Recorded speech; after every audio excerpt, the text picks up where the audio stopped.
এই ঘটনাটির অংশ দুটি। আমরা প্রথম ঘটনাটি শুনি। এটি ওনার যে কড়িকান্দি ইউনিয়ন, ওই ইউনিয়নের ওনাদের গ্রামেই ঘটেছিল। আর দ্বিতীয় ঘটনাটি ওনার প্রবাস জীবনে ঘটেছিল। প্রথম ঘটনায় যাই, এখন থেকে প্রায় 10 বছর আগের কথা, 2015 সাল হবে তখন। তো তখন ওনার বয়স 20 বছরের মতো চলছে। বর্ষাকাল শেষ হয়েছে, শীতের মাঝামাঝি একটা সময় চলছে। চারপাশের বিল ডোবাগুলো প্রায় শুকিয়ে যাচ্ছে। এমন সময় উনি জানতে পারেন যে ওনাদের বাড়ি থেকে বেশ কিছুটা দূরে ওনার এক বন্ধুর বাড়ির পাশে একটা বিলের খাদে মেশিন দিয়ে পানি সেচে মাছ ধরা হবে রাতের বেলা। ওনাদের বাড়ির দিকে এরকম মাছ ধরার দৃশ্য অহরহ দেখা যায়। যারা বিল থেকে মাছ ধরছিল তারাও ওনাদের আত্মীয় স্বজনই হন। তো ওনারা চিন্তা করলেন যে উনি আর ওনার বন্ধু রাতের বেলা ওই মেশিন দিয়ে যখন পানি সেচ করা হয় তখন ওরা যাবেন সেখানে মাছ ধরবেন তাদের আত্মীয় স্বজনদের সাথে। পরবর্তীতে আত্মীয় স্বজনদের কাছ থেকে কিছু মাছ নেবেন। যেহেতু ওইটা তাদের এলাকা, ওখান থেকে তো সরাসরি মাছ নিয়ে আসা যায় না। তো আত্মীয় স্বজনদের সাথে মাছ ধরলে সেই মাছের ভাগ তো তারাও কিছু পাবেন, তাই না? এটা একটা আনন্দ, দারুণ একটা আনন্দ। তো সন্ধ্যার দিকে উনি, অর্থাৎ এই ফয়সাল মুন্সি ভাই, ওনার বন্ধুর বাড়িতে চলে গিয়েছেন। বন্ধুর বাড়িতে রাত্রে খাওয়া দাওয়া শেষ করে বন্ধুর সাথেই কিছু সময় একটু বিছানায় গড়াগড়ি করছেন। উদ্দেশ্য মাঝ রাতে একসাথে বিলে যেন যেতে পারেন। রাত তখন 11টা, 11:30 বা 12:15 মতো বাজে। আমাদের গ্রামের মানুষজন তখন মোটামুটি অর্ধেক ঘুম তাদের হয়ে গেছে। এমন সময় ওনার বন্ধু ওনাকে ডেকে বলেন যে সে ওয়াশরুমে যাবে, একা যেতে ভয় পাচ্ছে। আর ফয়সাল ভাইকে বললেন যে আমার সাথে চল, আমার সাথে গিয়ে একটু দূরে দাঁড়া। ওনার বন্ধুর বাড়ির ওয়াশরুমটা ছিল ওনাদের বাড়ির পেছন সাইডে। বাড়ির পেছনে একটা বড় পুকুরও ছিল। তো উনি ওনার বন্ধুর সাথে বাইরে বের হয়েছেন। তখন ছিল ভরা পূর্ণিমা।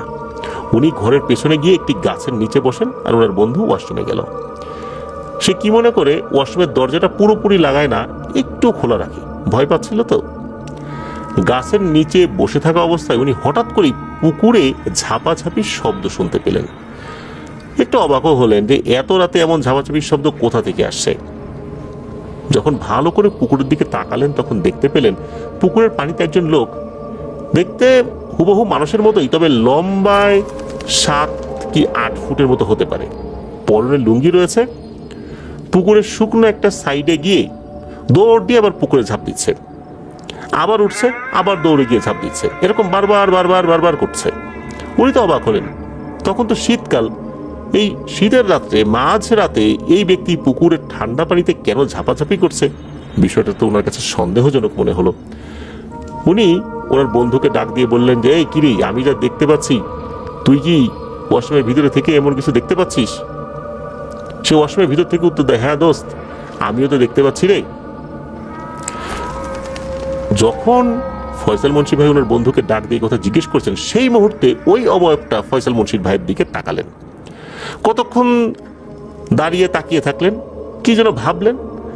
এরপর আবার একই রকম ভাবে নিজের মতো করে পুকুরে ঝাপাঝাপি শুরু করলো। বিষয়টা দেখে ফয়সাল মুন্সি ভাইয়ের কাছে ভয়ানক মনে হলো, কিছুটা ভয় পেলেন। তখন তার বন্ধুকে ডাকাডাকি শুরু করলেন যে তাড়াতাড়ি বের হতো, আমার ভয় লাগতেছে। ওনার বন্ধু ফ্রেশ হয়ে ওয়াশরুম থেকে যখন বের হলেন, তখন উনি আর ওনার বন্ধু যখনই ঘরে ঢুকতে যাবেন এমন সময় দেখতে পেলেন ওই অবয়বটি দৌড়ে পুকুর থেকে উঠে ওনাদের সামনে এসে একটি গাছের নিচে দাঁড়ায় আর ওনাদেরকে উদ্দেশ্য করে বলতে লাগে, কি রে, তোরা এতক্ষণ ধরে আমাকে দেখলি, এখন কোথায় চলে যাচ্ছিস? এই নে, এটা ধর, আমাকে আঘাত কর, এটা আমার গায়ে মার। এই বলে ওই অবয়বটা ওনাদের দিকে কিছু ঢিল এগিয়ে দিল। ঢিলগুলো মাটির ছিল এবং বলতে লাগলো, নে নে নে, এগুলো নে, আমার শরীরে মার, আমাকে আঘাত কর, এগুলো আমার জন্য দরকার। এটা শুনে ওনারা দুজন তো অনেক ভয় পেলেন। তখন কি যে করবেন সেটা মাথায় আসছিল না। সেই অবয়বটা বারবার ওনাদেরকে ঢিল সেধেই যাচ্ছিল যেন ওনারা তাকে সেই ঢিল দিয়ে আঘাত করেন। ঠিক সেই মুহূর্তে ওনার বন্ধু তাকে বলে, দেখো বাপু, আমরা তোমার হাত থেকে ঢিল নিয়ে তোমাকে মারবো না। আমাদের ঘরে অনেক বড় বড় ঢিল আছে, ঘর থেকে সেগুলো নিয়ে আসি, তারপর সেগুলো দিয়ে তোমাকে মারবো। এ কথা শোনার পর ওই অবয়বটি কিছুক্ষণ কি যেন ভাবলো, তারপর বলল, আচ্ছা যা, ঠিক আছে, ঘরে গিয়ে ওগুলো নিয়ে আয়, তাড়াতাড়ি আসবি কিন্তু। একথা শোনার পর ফয়সাল মুন্সি ভাই আর ওনার বন্ধু দ্রুত ঘরের ভিতরে ঢুকে যান। ঘরে এসে দরজাটা লাগিয়ে দিয়েছেন এবং বিছানায় গিয়ে শুয়ে পড়েছেন। এমন ভয় পাচ্ছিলেন যে মাছ ধরা তো দূরের কথা, ঘর থেকে বের হতে পারছিলেন না। ফয়সাল মুন্সি ভাই তার বন্ধুকে বললেন, শোন রে, আজকে আর মাছ ধরার প্রয়োজন নাই, শুয়েই থাকি, ফজরে আজান দিলে ঘর থেকে বের হব। বাইরে কি হচ্ছে, সেই অবয়বটি কি আছে না চলে গেছে, তার দেখার প্রয়োজনীয়তা অনুভব করলেন না। ভয়ে ওনারা এমনিতেই শেষ। কোনো রকমে রাতটা শুয়ে বসে কাটিয়ে দিলেন। ফজরের পর যখন মানুষের শব্দ ওনারা শুনতে পেলেন বাইরে, তারপর ঘর থেকে বের হয়েছিলেন। তারপর সোজা ফয়সাল মুন্সি ভাই ওনার বাড়িতে চলে এসেছিলেন। ঘটনাটা ছোট হলেও রহস্যময়। আর ওই সময় ওনারা মারাত্মক ভয় পেয়েছিলেন। ওই সময় এই অবয়বটা বলছে, নে নে এই ঢিলটা আমার গায়ে মার, মানে ইচ্ছা করে ঢিল মারতে বলছে। বিষয়টা তো রহস্যজনক, হতে পারে তাকে দেখে ফেলেছে, ঢিল মারলে এটার প্রভাব ওই জিনের উপর থেকে কেটে যাবে, কিন্তু এটা যে আসলে কি এটা বলা মুশকিল। চলো এবার আমরা চলে যাই ওনার পাঠানো দ্বিতীয় ঘটনায়, যেটা মালয়েশিয়াতে ঘটেছিল।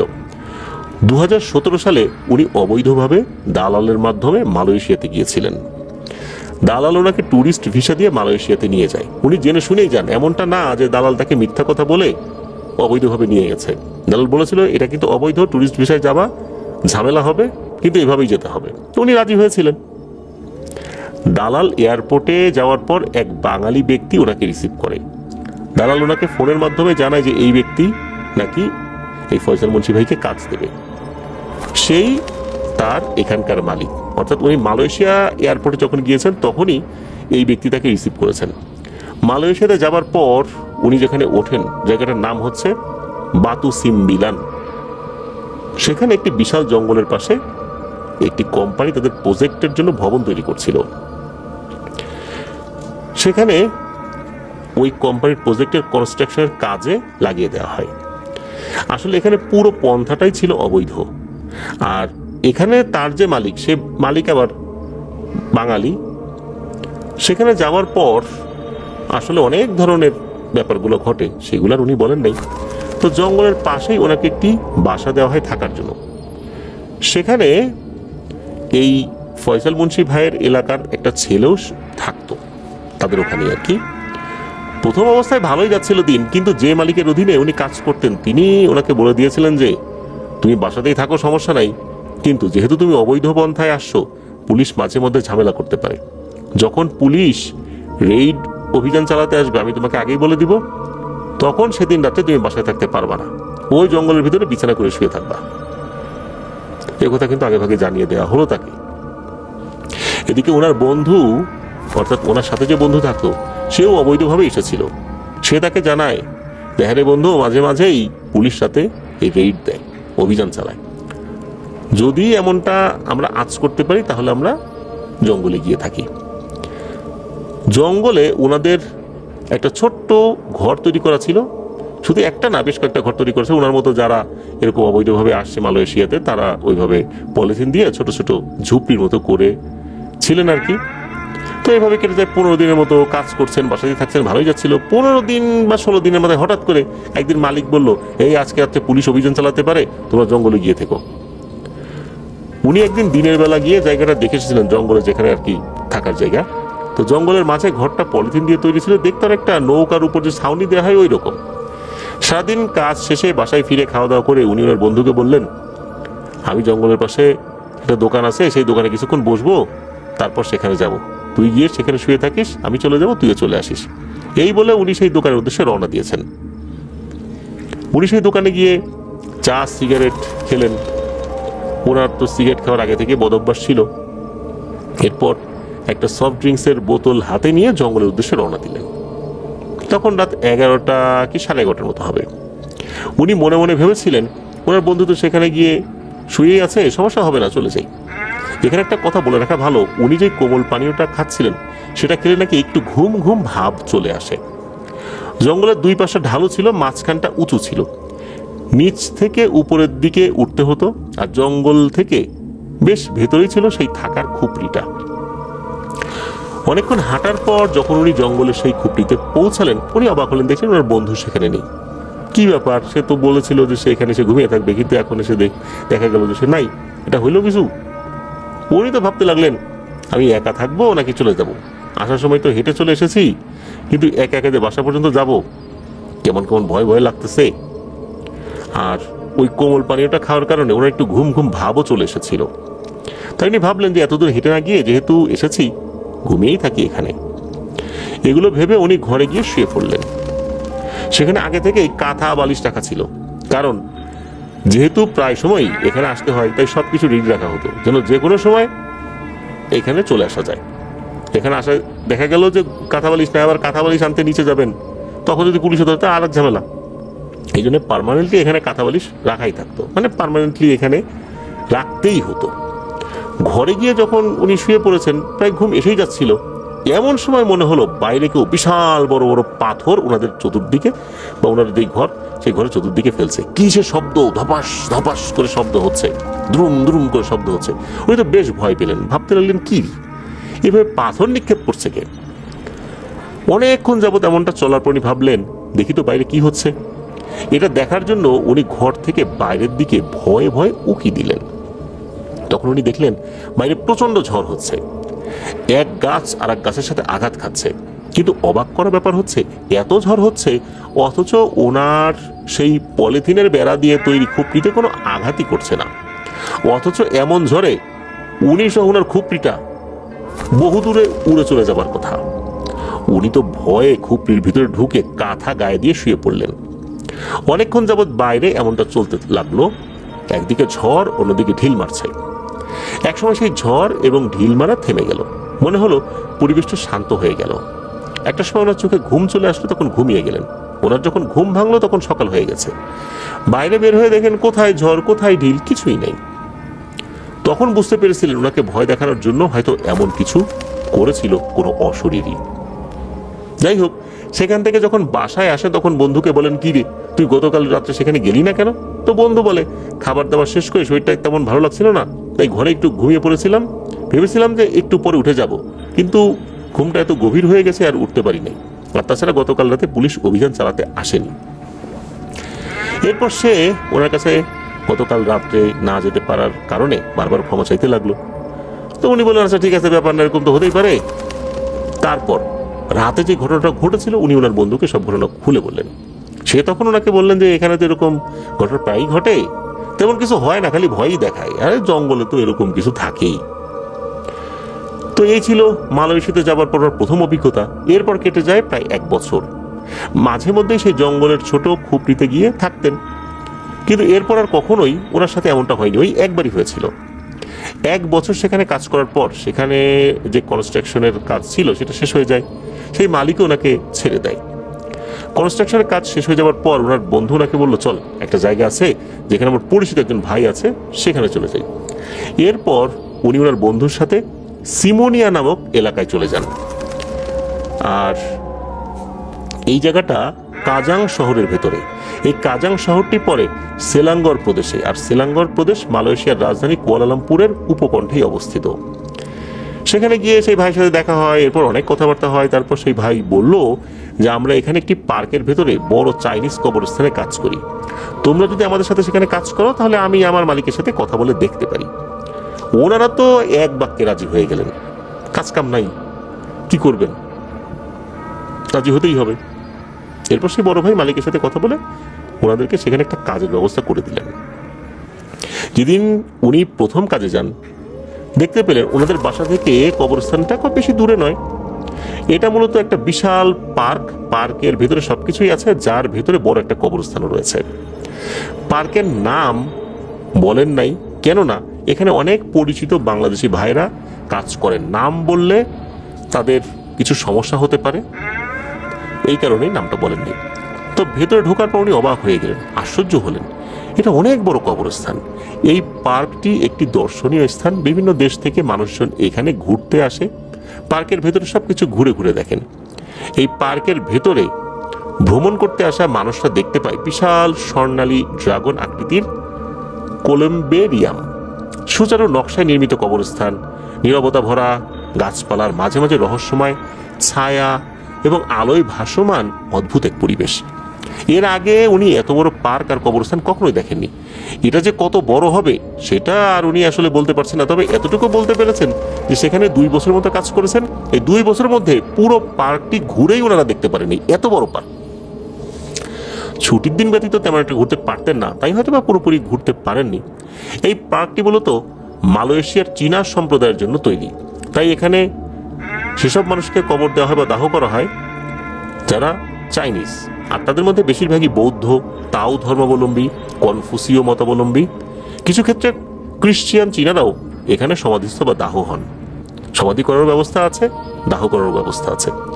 এটি মালয়েশিয়ার একটি বেসরকারি ও বাণিজ্যিকভাবে পরিচালিত কবরস্থান, তাই সরকারি মুসলিম কবরস্থানের মতো ধর্মীয়ভাবে এটা সীমাবদ্ধ নয়। তবে মূল টার্গেট ক্লায়েন্ট চীনা ঐতিহ্য ও প্রথা অনুসরণকারী যে পরিবারগুলো, তারাই এখানকার ক্লায়েন্ট।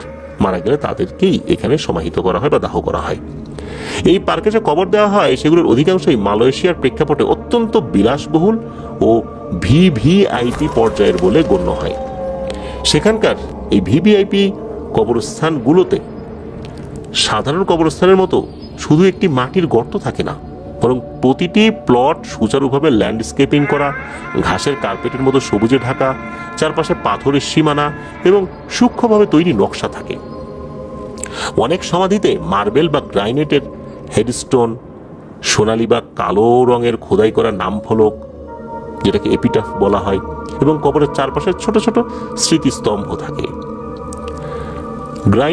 গ্রানাইটের কাজ তো সেখানে থাকেই, তো পরিবারের জন্য পারিবারিক সমাধি কম্পাউন্ড দেওয়া হয় যাতে একসাথে একাধিক প্রজন্মের কবর থাকে। চারপাশের দেয়ালে বিশেষ চিহ্নিত সীমানা থাকে। অবস্থানগত দিক থেকেও এই কবরগুলো সাধারণ পার্কের সবচেয়ে উঁচু বা সৌন্দর্যময় অংশে থাকে, যেখান থেকে পুরো এলাকা দেখা যায়, যা ফেং শুই ধারণা অনুযায়ী সেরা স্থান বলে বিবেচিত। ফেং শুই একটা ধারণা সেখানকার। তো এসব কবরের দাম মালয়েশিয়ায় গড় জমির দাম থেকেও বেশি হতে পারে, যা এগুলোকে ধনী ও প্রভাবশালী পরিবারের জন্য এক ধরনের মর্যাদার প্রতীক বানায়। সংক্ষেপে, পার্কের ভিআইপি কবরগুলো শুধু সমাধি স্থল নয়, বরং বিলাসিতা, মর্যাদা এবং প্রভাবের প্রদর্শনীর মতো সাজানো থাকে, যা সাধারণ মানুষের কবর থেকে বহুগুণ আলাদা। এখানে কবর দেওয়ার পদ্ধতিটা অন্য অনেক জায়গার থেকে আলাদা। প্রথমে নির্ধারিত প্লটের মাটি খুঁড়ে সমাধির গর্ত তৈরি করা হয়, যেটা সাধারণত আয়তাকার এবং পাথর বা কংক্রিট দিয়ে ঘেরা থাকে। এরপর মৃতদেহ কাঠের বা ধাতব কফিনে রাখা হয়, যা প্রায় সময় অলংকৃত ও মজবুত হয়ে থাকে। কবরের মধ্যে নামানোর পর উপরে ঢাকনা বসিয়ে সেটি সিমেন্ট বা পাথরের স্ল্যাবে বন্ধ করে দেওয়া হয়, যাতে মাটি সরাসরি কফিনে না লাগে। তারপর চারপাশে ল্যান্ডস্কেপিং করে ঘাস, ফুল বা পাথরের নকশা বসানো হয়, যেন কবরটি একেবারে সাজানো ও স্থায়ী মনে হয়। অনেক ক্ষেত্রে এখানে সমাধির পাশে মূর্তি, খোদাই করা নাম ফলক আর ছোট বেদি রাখা হয়, যেখানে পরিবার এসে ফুল বা ধূপ জ্বালিয়ে শ্রদ্ধা জানায়। পার্কে শুধু কবর দেওয়া হয় না, এখানে মৃতদেহ দাহ করার ব্যবস্থা আছে। মালয়েশিয়ায় অনেক চীনা, বৌদ্ধ, তাও ধর্মাবলম্বী পরিবার দাহ প্রথা অনুসরণ করে, তাই এই পার্কে দাহ করার জন্য আলাদা ব্যবস্থা রাখা হয়েছে। প্রক্রিয়াটা এমন যে মৃতদেহ কাঠের বা বিশেষ কফিনে রাখা হয়। কফিনটা উচ্চ তাপমাত্রায় দাহ করা হয়। ছাই সংগ্রহ করে একটি অলংকৃত কলসে রাখা হয়। এই কলস কলম্বেরিয়ামের দেয়ালে রাখা হয়, যেখানে পরিবার এসে ফুল, ধূপ ও শ্রদ্ধা নিবেদন করে। ফয়সাল মুন্সি ভাই একবার পার্কের একটি অংশে গিয়েছিলেন, সেখানে এক বিখ্যাত শিল্পীর কবর ছিল। দূর থেকে জায়গাটা আলাদা মনে হচ্ছিল। সাধারণ কবরের পাশে শুধু ফুল থাকলেও এখানে ছিল এক অদ্ভুত প্রদর্শনী। কবরের চারপাশ সিমেন্ট দিয়ে সাজানো, আর সেই সিমেন্টের ভাস্কর্যে তৈরি করা হয়েছিল নানান বাদ্যযন্ত্র, গিটার, ড্রাম, মাইক্রোফোন, সব যেন মৃত শিল্পীর জীবনের প্রতীক হয়ে দাঁড়িয়ে আছে। কিন্তু এর চেয়েও বেশি অবাক করেছিল তাকে কবরের পাশে রাখা জিনিসগুলো। কেউ রেখে গেছে ফল আর প্যাকেটজাত খাবার, কেউ ঠান্ডা পানীয়ের বোতল, আবার কেউ একেবারে প্লাস্টিকের ব্যাগে ভরে গরম খাবার এনে সাজিয়ে দিয়েছে। আরো অদ্ভুত ব্যাপার ছিল, কেউ সেখানে রেখে গেছে পুরনো কাঠের আসবাবপত্র, চেয়ার, এমনকি ছোট একটি টেবিল পর্যন্ত। তারপর চোখে পড়ল কিছু মোবাইল রিচার্জ কার্ড আর কয়েকটি পুরনো মোবাইল ফোন, যেন মৃত শিল্পী যদি হঠাৎ করে কাউকে যোগাযোগ করতে চান, সব যেন প্রস্তুত থাকে। মজার ব্যাপার হচ্ছে মোবাইল রিচার্জ কার্ডগুলো ওনারা পরবর্তীতে সেখান থেকে এনে মোবাইলে রিচার্জ করে বাড়িতে কথা বলতেন। তো সেখানেও আসলে পুলিশের রেইড যেটা যে অভিযান, এই ঝামেলাটা ছিল। সত্যি বলতে ওনারা যারা অবৈধভাবে বিদেশে গিয়েছেন বা থেকেছেন তাদের জন্য সবচেয়ে বড় কষ্টের বিষয় ছিল এটা। মালিক ওনাদেরকে যেদিন সতর্ক করে দিত যে আজকে পুলিশ অভিযান চালাতে পারে, বাসায় থাকিস না, সেই রাত্রে ওনারা এই কবরস্থানের ভেতরে এসে শুয়ে থাকতেন। আর উনি সেখানে যাওয়ার পূর্বেও আরো যারা অবৈধভাবে ওখানে ছিলেন তারাও একই রকম ভাবে এই কবরস্থানে এসে শুয়ে থাকতেন। ওনারা একসাথে 5 জন আসতেন। কবরস্থানে আসার পর রাতের বেলা 5 জন 5টা কবরের উপরে শুয়ে পড়তেন, যেসব কবরগুলো ছাদ করা ছিল। প্রথম অবস্থায় ভয় পেলেও একটা সময় এটা ওনাদের কাছে স্বাভাবিক বিষয় হয়ে যায়। ভয় জিনিসটা দিনকে দিন যেন মন থেকে হারিয়েই গিয়েছিল। আর তাছাড়া কবরস্থানটি যেহেতু পার্কের ভিতরে ছিল তাই পরবর্তী সময় অতটা আর ভয় লাগতো না। উনি যেদিন প্রথম রাতে কবরস্থানে গিয়েছিলেন সেদিন একটা ঘটনা ঘটেছিল। ওনারা কবরস্থানে মানুষ মৃত্যুর পর তার আত্মীয় স্বজনরা যে সেমিনার অনুষ্ঠান করতো সেই অনুষ্ঠানের ডেকোরেশনের কাজ করতেন। আর কবরস্থানের কবর পরিষ্কার করার দায়িত্ব ছিল নেপালিদের, তবে তাদের সাথে ওনাদের কিছু বাঙালি ভাইরাও কাজ করতেন। একদিন সারাদিন কাজ করার পর বাসায় গিয়ে ফ্রেশ হয়ে খাবার খাওয়ার পর ফোন আসলো মালিকের। সে বললো, রে আজকে রাত্রে তো পুলিশ অপারেশন চালাইতে পারে রে, তোরা আজকে রাত্রে বাসায় থাকিস না। সেদিন রাত্রে আবার বাংলাদেশের ক্রিকেট খেলা ছিল। উনি আবার ক্রিকেট খেলার খুব ভক্ত, বাংলাদেশের কোনো খেলায় মিস করেন না। যেহেতু বাসা থেকে কবরস্থানের দূরত্ব বেশি ছিল না, একদম কাছাকাছি ছিল, তাই বাসা থেকে সবাই সবার কাঁথা বালিশ নিয়ে বের হয়ে ওরা 5 জন একটা চায়ের দোকানে বসে ক্রিকেট খেলা দেখছিলেন। অনেকক্ষণ খেলা দেখার পর দেখেন যে বাংলাদেশ এই ম্যাচটা প্রায়ই হেরে যাচ্ছে। ওনাদের কাছে তখন খেলাটা বিরক্তকর লাগছিল। তাই ফয়সাল মুন্সি ভাই তাদেরকে বললেন যে তোরা আইরে, আমি পার্কে ঢুকতেছি, এখন আর খেলা দেখবো না, বিরক্ত লাগতেছে, ভালো লাগতেছে না। যেহেতু কবরস্থানের ভেতরেই স্বাধীন কাজ করতেন তাই আর ভয় পেলেন না। ভয় আর কিসের? ওনার অন্য বন্ধু বান্ধবরা বললো, আচ্ছা যা, তুই যা, আমরা আসতেছি, খেলাটা শেষ করেই আসি, তুই যা। তখন সময় রাত 12টা বাজে বা 12টার একটু বেশি বাজে। এখানে একটা কথা বলে রাখা ভালো, পার্কের সিকিউরিটি গার্ডের সাথে ওনাদের আবার খুব ভালো সখ্যতা ছিল। যেহেতু ওনারা এখানে কাজ করতেন তাই বন্ধুত্বপূর্ণ সম্পর্ক ছিল তার সাথে। সেও জানতো যে এনারা অবৈধ, বিপদে পড়লে এখানে এসেই থাকতে হবে। এমনিতে কিন্তু পার্কের সিকিউরিটি ব্যবস্থা খুবই কড়া ছিল।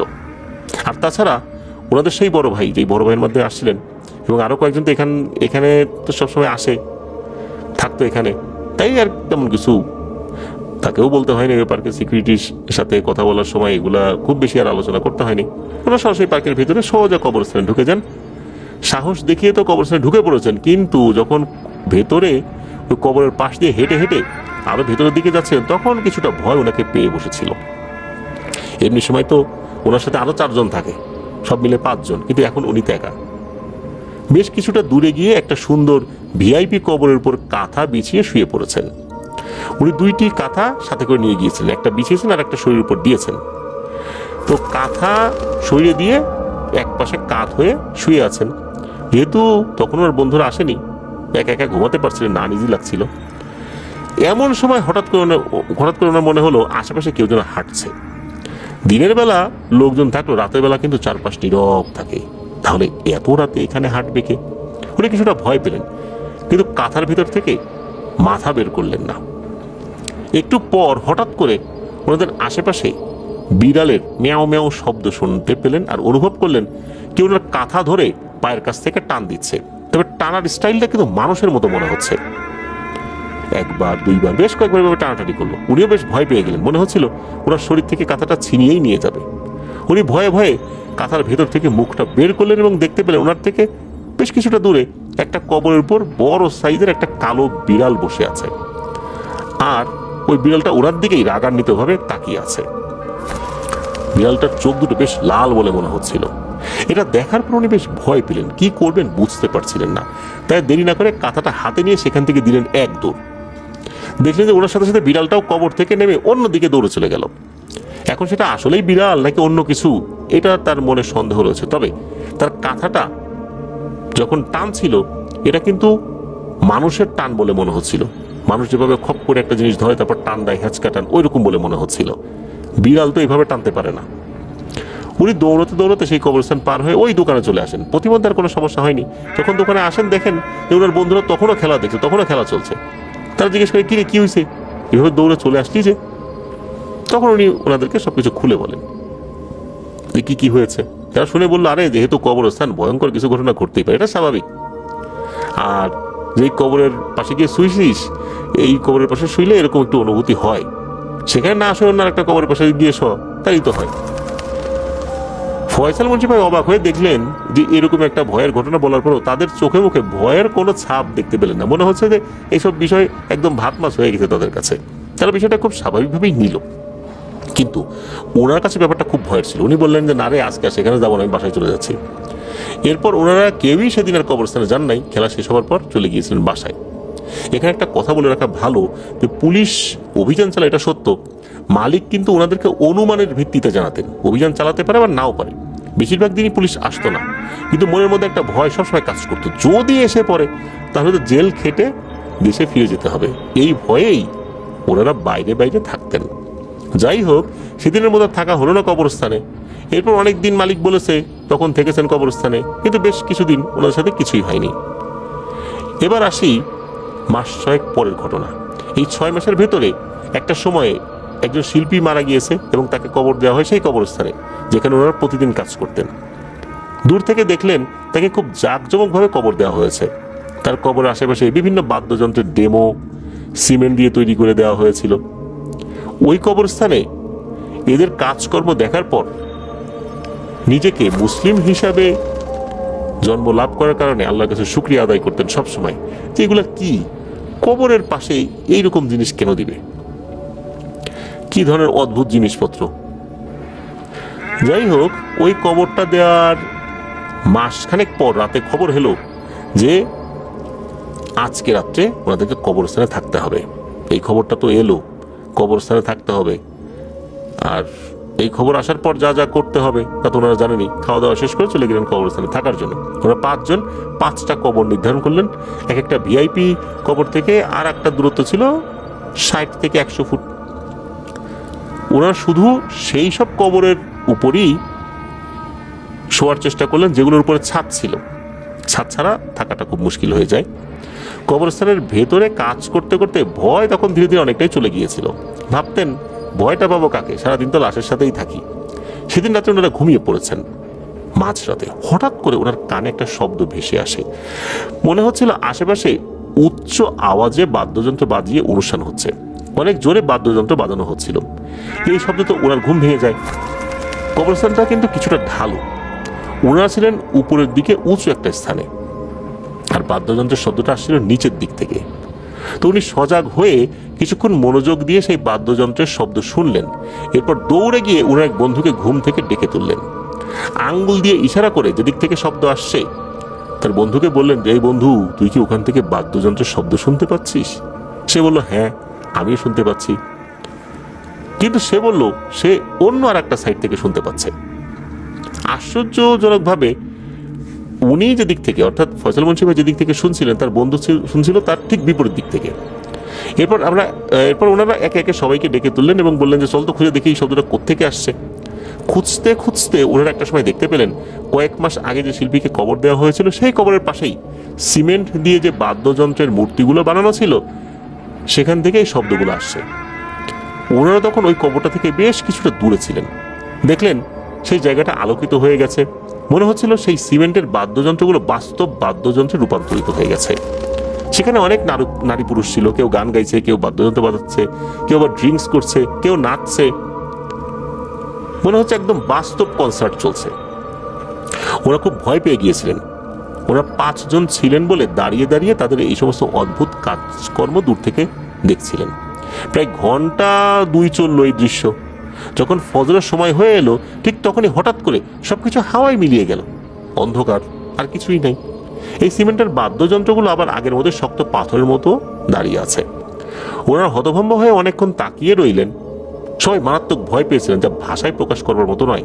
ওনার বন্ধুরা বলেছিল এরকম দৃশ্য আগে কখনোই এই জায়গায় ওনারা দেখেন নাই।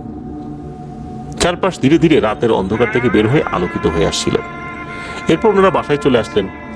পরের দিন কবরস্থানের পাশে ডেকোরেশনের কাজ করার সময় ওনারা আবার সেই কবরের পাশে গেলেন, দেখেন যে সবকিছু স্বাভাবিক, কিন্তু কিছুই হয়নি। এরপর আরো এক রাতে ওনাদেরকে সেখানে থাকার নির্দেশনা দেওয়া হয়েছিল ওনাদের মালিকের পক্ষ থেকে। মনে হয়ে গিয়েছিল ওই সেই রাত্রের ভৌতিক অভিজ্ঞতার কথা। একজনের চোখের দিকে আরেকজন বারবার তাকাচ্ছিলেন, সবার চোখে একটাই ভয় কাজ করছিল। তারপরও ওনারা তো পরিস্থিতির শিকার, যেতে তো হবেই। খাওয়া দাওয়া শেষ করে সবাই মিলে সেদিন রাত্রেও ওনারা যখন সেখানে গিয়ে কবরের উপর বিছানা করে শুয়েছিলেন, ওরা সবাই ভয় পাচ্ছিলেন। একটা অজানা আতঙ্ক বারবার তাদের ঘুম কেড়ে নিচ্ছিল। একটু পর পর একজন আরেকজনকে ডাক দিচ্ছেন, এই কিরে ঘুমিয়ে গেছিস নাকি? তার একজন বলে না, তখন আবার একজন বলে তুই কি ঘুমাইলি নাকি? না, এইভাবে কিন্তু পাঁচজনই আসলে জেগেছিলেন। এইভাবে একটা সময় ওনারা ডাকাডাকি বন্ধ করে ঘুমিয়ে গেলেন। মাঝরাতে হঠাৎ করে কানে ভেসে এলো আগের বারের সেই বাদ্যযন্ত্রের সেই উচ্চ আওয়াজ। ভয়ে আতঙ্কে ঘুম থেকে চোখ মেলে ওনারা ওঠেন।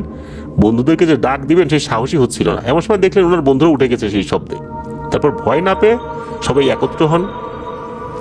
কৌতূহলবশত গতবারের ন্যায় এবারও ওনারা সবাই মিলে দেখার জন্য গেলেন সেই কবরের দিকে। যখন সেই কবরের প্রায় কাছাকাছি পৌঁছে গিয়েছেন তখন দেখতে পেলেন ঠিক আগের মতোই সেই কবরের পাশে বাদ্যযন্ত্রগুলো বাজাচ্ছে নারী পুরুষেরা। নারী পুরুষও মিলে পার্টি করছেন, নাচতেছে, গান গাচ্ছে। একটা অদ্ভুত ব্যাপার হচ্ছে, ওনারা যে তাদের থেকে অনেক দূরে, বিষয়টা এরকম না। তারা কিন্তু ইচ্ছা করলে ওনাদেরকে দেখতে পারতো, কিন্তু কেন যেন তারা ওইদিকে খেয়াল না করে নিজেদের কাজেই মনোযোগী হচ্ছে। ওনাদের দিকে একবারও তাকাচ্ছিল না। ওনার চোখে মুখে ভয় নিয়ে সেই অনুষ্ঠান দেখছিলেন। সময় যে কখন চলে যাচ্ছিল বুঝতেই পারেননি। হঠাৎ কানে ভেসে আসলো দূর থেকে ফজরের আজান। সাথে সাথে আগের বারের মতো সবকিছু হাওয়ায় মিলিয়ে গেল। 2 দিন এমন হওয়ার পর ওনারা ব্যাপারটা নিয়ে চিন্তা করেছিলেন যে এমনটা কেন হচ্ছে। ফজর আজানের পর দেরি না করে ওনারা বাসায় চলে যান। ওনাদের কাজের স্থানে ওনাদের সাথে একজন ইন্দোনেশিয়ান লোক কাজ করত। সে প্রায় রসিকতা করে বলতো, আমি কিন্তু জাদু জানি, জিন ডাকতে পারি, তোমরা কি দেখবে? ওনারা তার কথায় সবসময় মজা করে হাসি তামাশা করতেন, মজা করে উড়িয়ে দিতেন আর বলতেন, না রে ভাই, এটা কি সম্ভব নাকি? আপনি তো আমাদের মতো সাধারণ মানুষ, কোনো হুজুর বা কোনো রাকি বা এইসব বিষয়ে পারদর্শী কোনো ব্যক্তি বলে তো মনে হয় না। আপনি কিভাবে জিন দেখাবেন? সে বলতো, আমি কিছু আধ্যাত্মিক বিষয় শিখেছি, তোমরা যদি দেখতে চাও তাহলে রাতে দেখাতে পারি। ওনারা বলেন, ঠিক আছে, আপনি একদিন আমাদেরকে দেখান তো দেখি আপনার কথা সত্যি কিনা। কিছুদিন পর এক রাত্রে সে এই ফয়সাল মুন্সি ভাইদের বাসায় এলো এবং বলল, আজ রাতে তোমাদেরকে জিন দেখাবো। সে ওনাদেরকে বাসা থেকে বাইরে একটা খোলা জায়গায় নিয়ে গেল।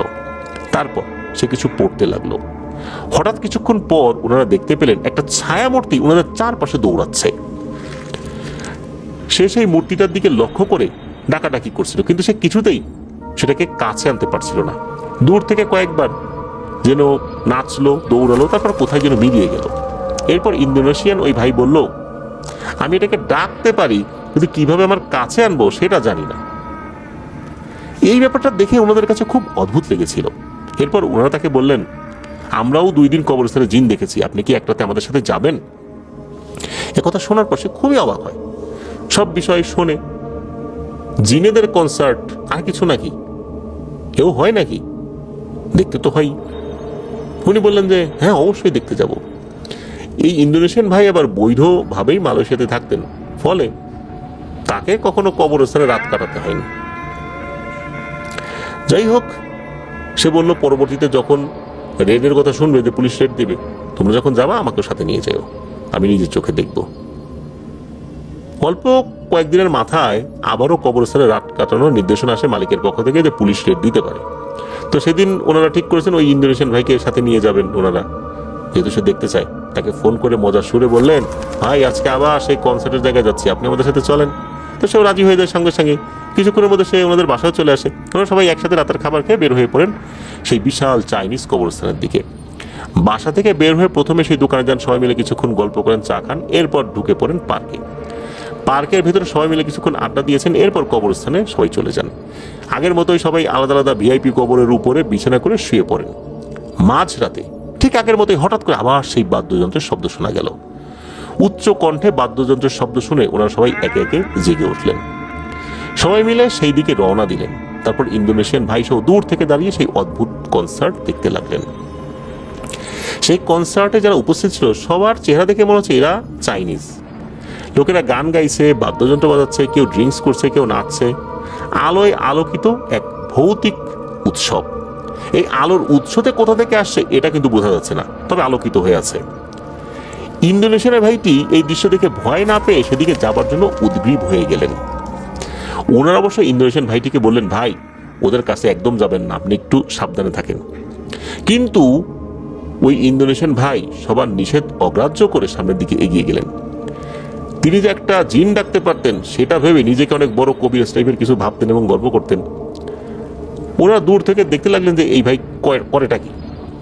যখন ওই ভাইটির কনসার্টের একদম কাছে পৌঁছে গেলেন, ঠিক তখনই যে লোকগুলো পার্টি করছিল সবাই একসাথে, সেই লোকগুলো সবাই একসাথে ওই ভাইয়ের দিকে তাকালো, বাদ্যযন্ত্রের শব্দ থামিয়ে দিল। যারা ড্রিঙ্কস করছিল তারাও ড্রিঙ্কস করা বন্ধ করে দিয়ে অবাক দৃষ্টিতে সবাই একভাবে ওই ভাইয়ের দিকে তাকিয়ে রইল। এরপর সবাই সবার মুখের দিকে কিছুক্ষণ তাকিয়ে রইল। হঠাৎ করে এখানে তাদের কাছে মানুষ দেখতে পেয়ে হতভম্ব হয়ে গেল, বিষয়টা মনে হচ্ছে এমন। এরপর সবকিছু এক মুহূর্তের মধ্যেই হাওয়ায় মিলিয়ে গেল। আলো, বাদ্যযন্ত্র, লোকজন কিছুই নাই, সব আগের মতো ভোজবাজির মতো মিলিয়ে গেল। যা দেখছিল এতক্ষণ পড়ে রয়েছে নীরব কবরস্থান আর সিমেন্ট দিয়ে তৈরি বিভিন্ন বাদ্যযন্ত্রের স্ট্যাচু। সেই ইন্দোনেশিয়ান ভাই কিছুক্ষণ সেখানে দাঁড়িয়ে থেকে ওনাদের কাছে আবার ফিরে এলেন। তো ওনারা তাকে জিজ্ঞেস করেন, ভাই সামনে গিয়ে কি অদ্ভুত দেখলেন বলেন তো। তিনি বললেন, এখানে অনেক জিন থাকে, তারা প্রতিদিন রাতে আনন্দ ফুর্তি করে, যেমনটা তোমরা দেখেছো। তারা তোমাদের উপস্থিতি জানে, কিন্তু যেহেতু তোমরা তাদেরকে কখনো ডিস্টার্ব করো না, তাই তারাও আজ পর্যন্ত তোমাদেরকে কোনো ক্ষতি করেনি। আজকে আমি তাদের খুব কাছাকাছি চলে গিয়েছিলাম, এতে করে তারা খুবই বিরক্ত হচ্ছিল এবং অবাক হয়েছিল যে আমার সাহস দেখে, যার ফলে এখান থেকে তারা ভ্যানিশ হয়ে চলে গিয়েছিল। আর ওই ইন্দোনেশিয়ান ভাই ওনাদেরকে এটাও বলে দেন যে তোমরা একটু সাবধানে থেকো, ভবিষ্যতে কখনো ভুলেও তাদেরকে বিরক্ত করো না, তাহলে কিন্তু তারা তোমাদের ক্ষতি করতে পারে। তিনি আরো বলেন, যদি সম্ভব হয় তোমরা যেন তাদের এই নির্দিষ্ট জায়গা থেকে একটু দূরে সরে থাকা যায়, সেই চেষ্টাটাই করো। ওনার এই কথা শুনে এই 5 জন, ফয়সাল মুন্সি সহ আরো 4 জন, ওরা তো খুব চিন্তিত হয়ে পড়েন। এমনটা যদি চলতে থাকে আর ওরা যদি এখানে থাকেন, কবে না বড় ধরনের একটা ক্ষতি হয়ে যায়। এরপর আবার ওনারা নিজেরা নিজেদের সেই ভিআইপি কবরস্থানের উপর যে বিছানা পেতেছেন সেখানে ফেরত যান, রাতটা ওখানেই থাকেন। ওই রাত্রে আর কোনো কিছু হয়নি, কোনো শব্দও ওনারা আর পান নাই। এরপরে আরও যে কয়েকদিন সেই স্থানে ছিলেন, মাঝে মধ্যে সেই কবরস্থান থেকে বাদ্যযন্ত্রের আওয়াজ কিন্তু আসতো, তবে এরপর সেগুলো দেখার জন্য আর এগিয়ে যান নাই। ওনারা অভ্যস্ত হয়ে গিয়েছিলেন এই আওয়াজ শুনে, আর ওনারাও চান নাই যে ওদেরকে বিরক্ত করতে। বিরক্ত হলে ক্ষতি তো হতেই পারে নিজেদের। ওই পার্কের ভেতরে যারা যাতায়াত করত তাদের সাথে কবরস্থান রিলেটেড এসব ঘটনা কিন্তু এনারা কখনো শেয়ার করেননি, কেননা এসব বিষয়গুলো যদি আরো জানাজানি হয়ে যেত, উল্টো এনাদেরই ক্ষতি হতো। কারণ এখানে তো থাকার নিয়ম নাই, এই লোকগুলো রাতের বেলা কোত্থেকে এখানে আসে। তখন ওই যারা শুনেছে ঘটনা তারাই পুলিশকে জানিয়ে দিত রাতের বেলা এখানে লোকজন থাকে। তখন পুলিশ আবার রাতের বেলা কবরস্থানের ভিতরে রেড দিয়ে তাদেরকে ধরে ফেলতে পারত। এরপর কেটে যায় আরো প্রায় 1.5 বছর। সবকিছু ভালোই চলছিল, এগুলোর সাথে একরকম অভ্যস্ত হয়ে গিয়েছিলেন, ভয় আর পেতেন না। তখন একদিন হয় কি, এই ফয়সাল মুন্সি ভাই আর ওনার এক সহকর্মী অপ্রত্যাশিতভাবে পুলিশের রেইডে ধরা পড়ে যান। এরপর মাসখানেক জেল খেটে বাংলাদেশে ফেরত আসেন। যারা অবৈধ পন্থায় মালয়েশিয়ায় গিয়েছেন তাদেরকে যে কতটা কষ্ট করতে হয় এটা আসলে বাইরের লোকজন ভাবতেও পারে না, এমনটাই জানিয়েছেন ফয়সাল মুন্সি ভাই। প্রিয় লিসেনার্স, এখন যে ঘটনাটি আপনাদের সাথে শেয়ার করব, এই ঘটনাটি আমাদেরকে যিনি পাঠিয়েছেন তার নাম নাজমুল। ওনার বাড়ি নেত্রকোনা জেলার কলমাকান্দা উপজেলার বড়কাপন ইউনিয়নের রিকা গ্রামে। ওনার কয়েকটি ঘটনা এর আগেও আমরা প্রচার করেছি, হাকুয়া শিরোনামে, দেও রহস্য শিরোনামে। ওনাদের বাড়িতে কিন্তু একটা ভয়ঙ্কর জিন ছিল, একটা দেও ছিল। এটাকে কিভাবে তাড়ানো হয়েছিল এই জিনিসটা কিন্তু উনি আগের ঘটনায় বলতে পারেন নাই, সেই অংশটুকু আমাদেরকে পাঠিয়েছেন। তো চলুন সেই অংশটুকু শুনি। তো ওনার নানারা হচ্ছেন 4 ভাই, আর ওনার নানির 2টা জা, মানে তারাও ওনার আসলে নাজমুল ভাইয়ের নানি হয় আর কি বলতে গেলে। তো তারা নাকি একজনের কাছে আরেকজন বলা বলি করছে, কিরে আমাদের বাড়িতে তো একটা দেও আছে, আমাদের চোখের সামনে তো পড়ে নাই কোনোদিন। এই কথা বলতে বলতে তারা 2জন বাড়ির পেছন দিকে পুকুর দিকে যায়। ওই পুকুরটা যেই পজিশনে, তার আশপাশ দিয়ে বেশ জঙ্গলের মতো হয়ে গেছে, প্রচুর গাছগাছালি রয়েছে। ওনারা দুইজনকে দেখে বিশাল বড় লম্বা একজন বৃদ্ধ লোক, তার গায়ের চামড়া একদম ঝুলে পড়েছে, মাথাটা নিচু করে কিছু একটা করছে, আর হাত দিয়ে মানে হাতের আঙ্গুল দিয়ে কিছু একটা নাড়াচাড়া করছে, আঙ্গুলগুলো বেশ লম্বা লম্বা। তো এই কাণ্ড দেখে ওই দুই নারী তো ভয় পেয়েছেন, ওরা চিৎকার করতে করতে বাড়ির ভিতরে ঢুকেছেন এবং সবাইকে ডেকে নিয়ে আসেন। ডেকে নিয়ে আসার পর দেখে যে ওইখানে ওই বৃদ্ধ লোকটাও নাই, আর উনি কি করছিলেন সেই জায়গাটাও আসলে একদম স্বাভাবিক আর কি।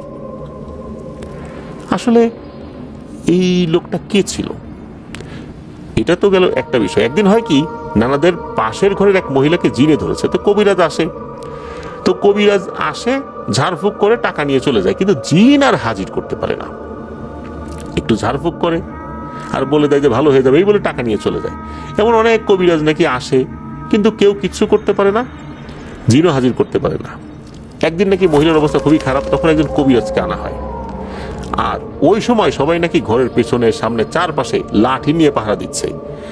এইবার কবিরাজ যদি জিন হাজির করতে না পারে তাহলে তার খবর আছে।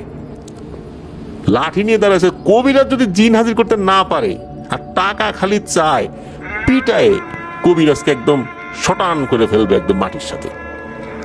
সবাই বলে আজকে রুগী সুস্থ তুই করবি, তারপর তুই বের হবি, দেখি বেটা তুই কত বড় কবিরাজ হইছিস। সব ধান্দাবাজ বাটপার এই সমস্ত কবিরাজকে বলছে।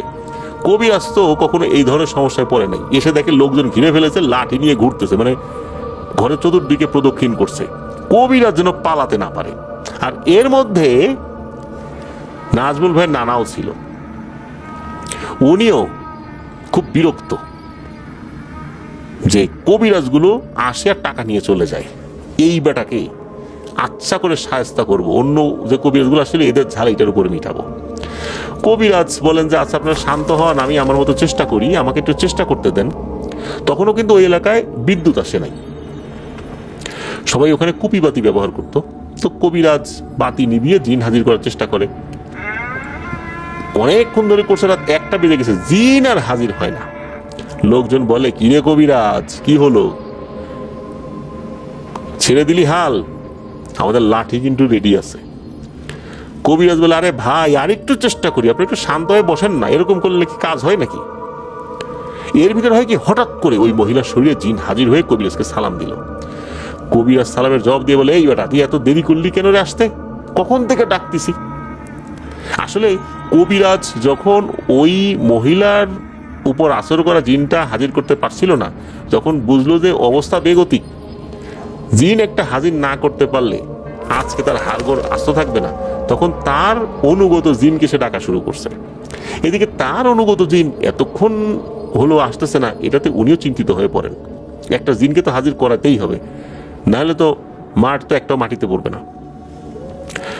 যখন ওই জিনের দেরির কারণ জিজ্ঞেস করলো, তখন জিনটা বলে যে কবিরাজ মশাই আপনি আমাকে যখন ডাকতেছিলেন আমি তো আসতেই ছিলাম, হঠাৎ করে কান্দইয়ের বিলে এক জিনের সাথে আমার দেখা, এই বাড়িতে এই মহিলার উপর যে জিনটা আছে সে দেখি আমার পথ রোধ করে দাঁড়িয়ে আছে। এই যে কান্দাইর বিল, এটা হচ্ছে এই নাজমুল ভাইদের পাশের গ্রাম নাগারপাতি একটা জায়গা রয়েছে, ওই নাগারপাতির পেছনে ঘুনাই নদী রয়েছে, সেই নদীর সাথে একটা বড় বিল, সেটার নাম হলো কান্দাইর বিল, মানে কান্দইর বিল। তো ওনারা কান্দা বলেও ডাকেন আর কি।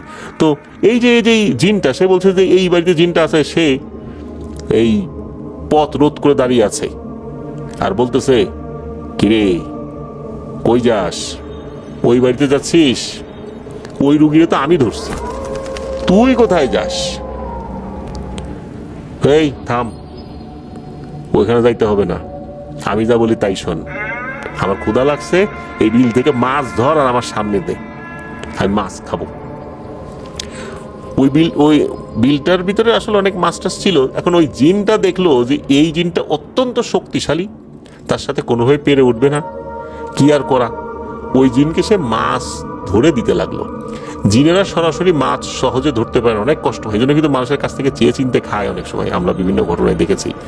তো কষ্টকর হইলেও ওই জিনটা ফোর্স করে তাকে দিয়ে মাছ ধরাচ্ছে, মাছ এনে দিচ্ছে, খাচ্ছে, নিমিষে শেষ করে ফেলছে। তার পেট আর ভরে না। এদিকে ওই জিনটা এবারে বেশ কয়েকটা মাছ একসাথে এনে দিয়ে বলে যে আপনি এই মাছগুলো খেতে থাকেন, আমি একটু সময় নিচ্ছি, আসতেছি, এসে আবার আপনাকে মাছ ধরে দিব। তখন বলে ঠিক আছে, যা তাড়াতাড়ি আসবি। এই বলে ওইখান থেকে সা করে চলে আসছে এই রুগীর উপরে। এতক্ষণ এই কারণেই তার দেরি হয়েছে, এটাই বলেন যে এখন আর বেশি থাকা যাবে না, ওর অনুমতি ছাড়া আমি আমার বাড়িতেও ফিরতে পারবো না, আবার ওর কাছে যাইতে হবে, অনুমতি নিয়ে আমাকে বাড়ি ফিরতে হবে, তা না হলে কিন্তু ও আমরা ধরে ফেলবে, ও আমরা মেরে ফেলবে, অত্যন্ত শক্তিশালী। আর ওই জিনটা এটাও বলে দেয় যে এই যে রুগী, এই রুগীর ভেতরে নাকি সবকিছু নষ্ট হয়ে গেছে, সবকিছু খেয়ে শেষ করে ফেলেছে ওই দুষ্টু জিনটা।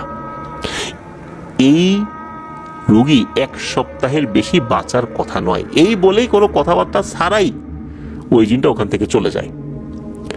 ওখানে নাজমুল ভাইয়ের নানা সহ আরো যারা ছিলেন তারা সবাই কিন্তু এটা শুনেছেন। কবিরাজ যেহেতু জিন হাজির করতে পারছে, তাই মানুষের বেধড়ক পিটুনির হাত থেকে সেই এ যাত্রায় বেঁচে যায়। তবে সত্যি 1 সপ্তাহ পরে মহিলাটি মারা গিয়েছিলেন। একদিন হয় কি, নানা পাশের গ্রামে গিয়েছেন, গিয়ে দেখেন এক মহিলাকে জিনে ধরেছে। জিনে ধরলে মানুষ যা করে ওই মহিলাও সেই রকম আচরণই করছেন। তো নানা কি করেছেন, ওই মহিলার সামনে গিয়ে বলে, আমাদের বাড়িতে একটা জিন আছে রে, সে এমন জ্বালানি জ্বালায়, একবার যদি সামনে পাইতাম কি যে করতাম রে। তখন নাকি সাথে সাথে ওই মহিলার শরীরে ওনাদের বাড়ির ওই জিনটা হাজির হয়। আর নানাকে বলছে, কি রে আসছি তো, কি করবি কর, কি যেন করতে চাইছিলি তুই। নানাকে হুমকি ধামকি দিচ্ছে। ওই জিনটা বলে, তোরে এই করব, সেই করব, ক্ষতি করব। তো নানা কিছু বলেন নাই, চুপচাপ আছেন। তো নানার এক মামা ছিল পাশের গ্রামে, তিনি থাকেন আর কি, তিনি ভালো মানের কবিরাজ ছিলেন, বেশ বড় মাপের কবিরাজই বলতে হবে। তো নানা তো জিনের হুমকি ধামকি শুনছেন, মন খারাপ করে নানার মামার কাছে গিয়ে বলেন যে মামা, এই ঘটনা, আমাদের বাড়ির যে একটা জিন ছিল, দাদার জিন, সে আমার এরকম হুমকি ধামকি দিচ্ছে। তো নানার মামা নানাকে নিয়ে আবার নাজমুল ভাইদের বাড়িতে আসেন, বিশেষ করে ওই যেখানে ওই মহিলাটা আর কি জিনে ধরছে আর কি, ওইখানে আসেন। তো ওই জিনটাকে হাজির করতে সক্ষম হন। হাজির করে বলতেছেন, কি রে তোর এত বড় কলিজা, তুই আমার ভাগিনের হুমকি দিস, তুই আমার চিনিস না, তুই নাকি এই বলছিস। তখন ওই জিনটা একটু নরম হয়, বলে যে আমার কি দোষ, আপনার ভাগিনা তো ওই বাড়িতে গিয়ে বলছে যে আমারে পাইলে নাকি এই করবে সেই করবে, মজা বোঝাই তো আমারে, তো আমি রাগ করেই রাগের মাথায় এগুলো বলছি। তখন নানার মামা বলে, আর যদি কোনোদিন আমার ভাগিনারে কিছু বলছিস তাহলে কিন্তু তোর অবস্থা খুব খারাপ হবে। নানার মামার তো বেশ রাগ হয়েছে যে উনি থাকতে তার ভাগিনাকে জিনের হুমকি দেয়। জিনটা চলে যায়। এবার আসি ওই জিনটাকে ওনাদের বাড়ি থেকে তাড়ানোর ঘটনায়। নানার মামা অনেক আগেই মারা গেছেন, জিনের অত্যাচারও বাড়ছে। তখন নাকি একজন কবিরাজ নিয়ে আসেন পাশের গ্রাম থেকে, ভালো মানে একজন কবিরাজ, উনি বৃদ্ধ হয়ে গিয়েছিলেন, কবিরাজের দাড়িও পেকে গেছে, আর হ্যাংলা পাতলা বডি, চিকন একেবারে। তো এই নাজমুল ভাইয়ের এক নানি বলেন, কবিরাজ নাকি এসে ওই জিনটাকে ডাকবার সাথে সাথেই কবিরাজকে ঘর থেকে অদৃশ্যভাবে টেনে হিচড়ে বের করে মাটির উপর আছাড় দিতে থাকে। আরো লোকজন সেখানে যারা ছিল তারাও ভয়ে ঘর থেকে বের হয়ে যায়, আর বের হয়ে বারান্দায় দাঁড়িয়ে সব দেখছে কি হচ্ছে।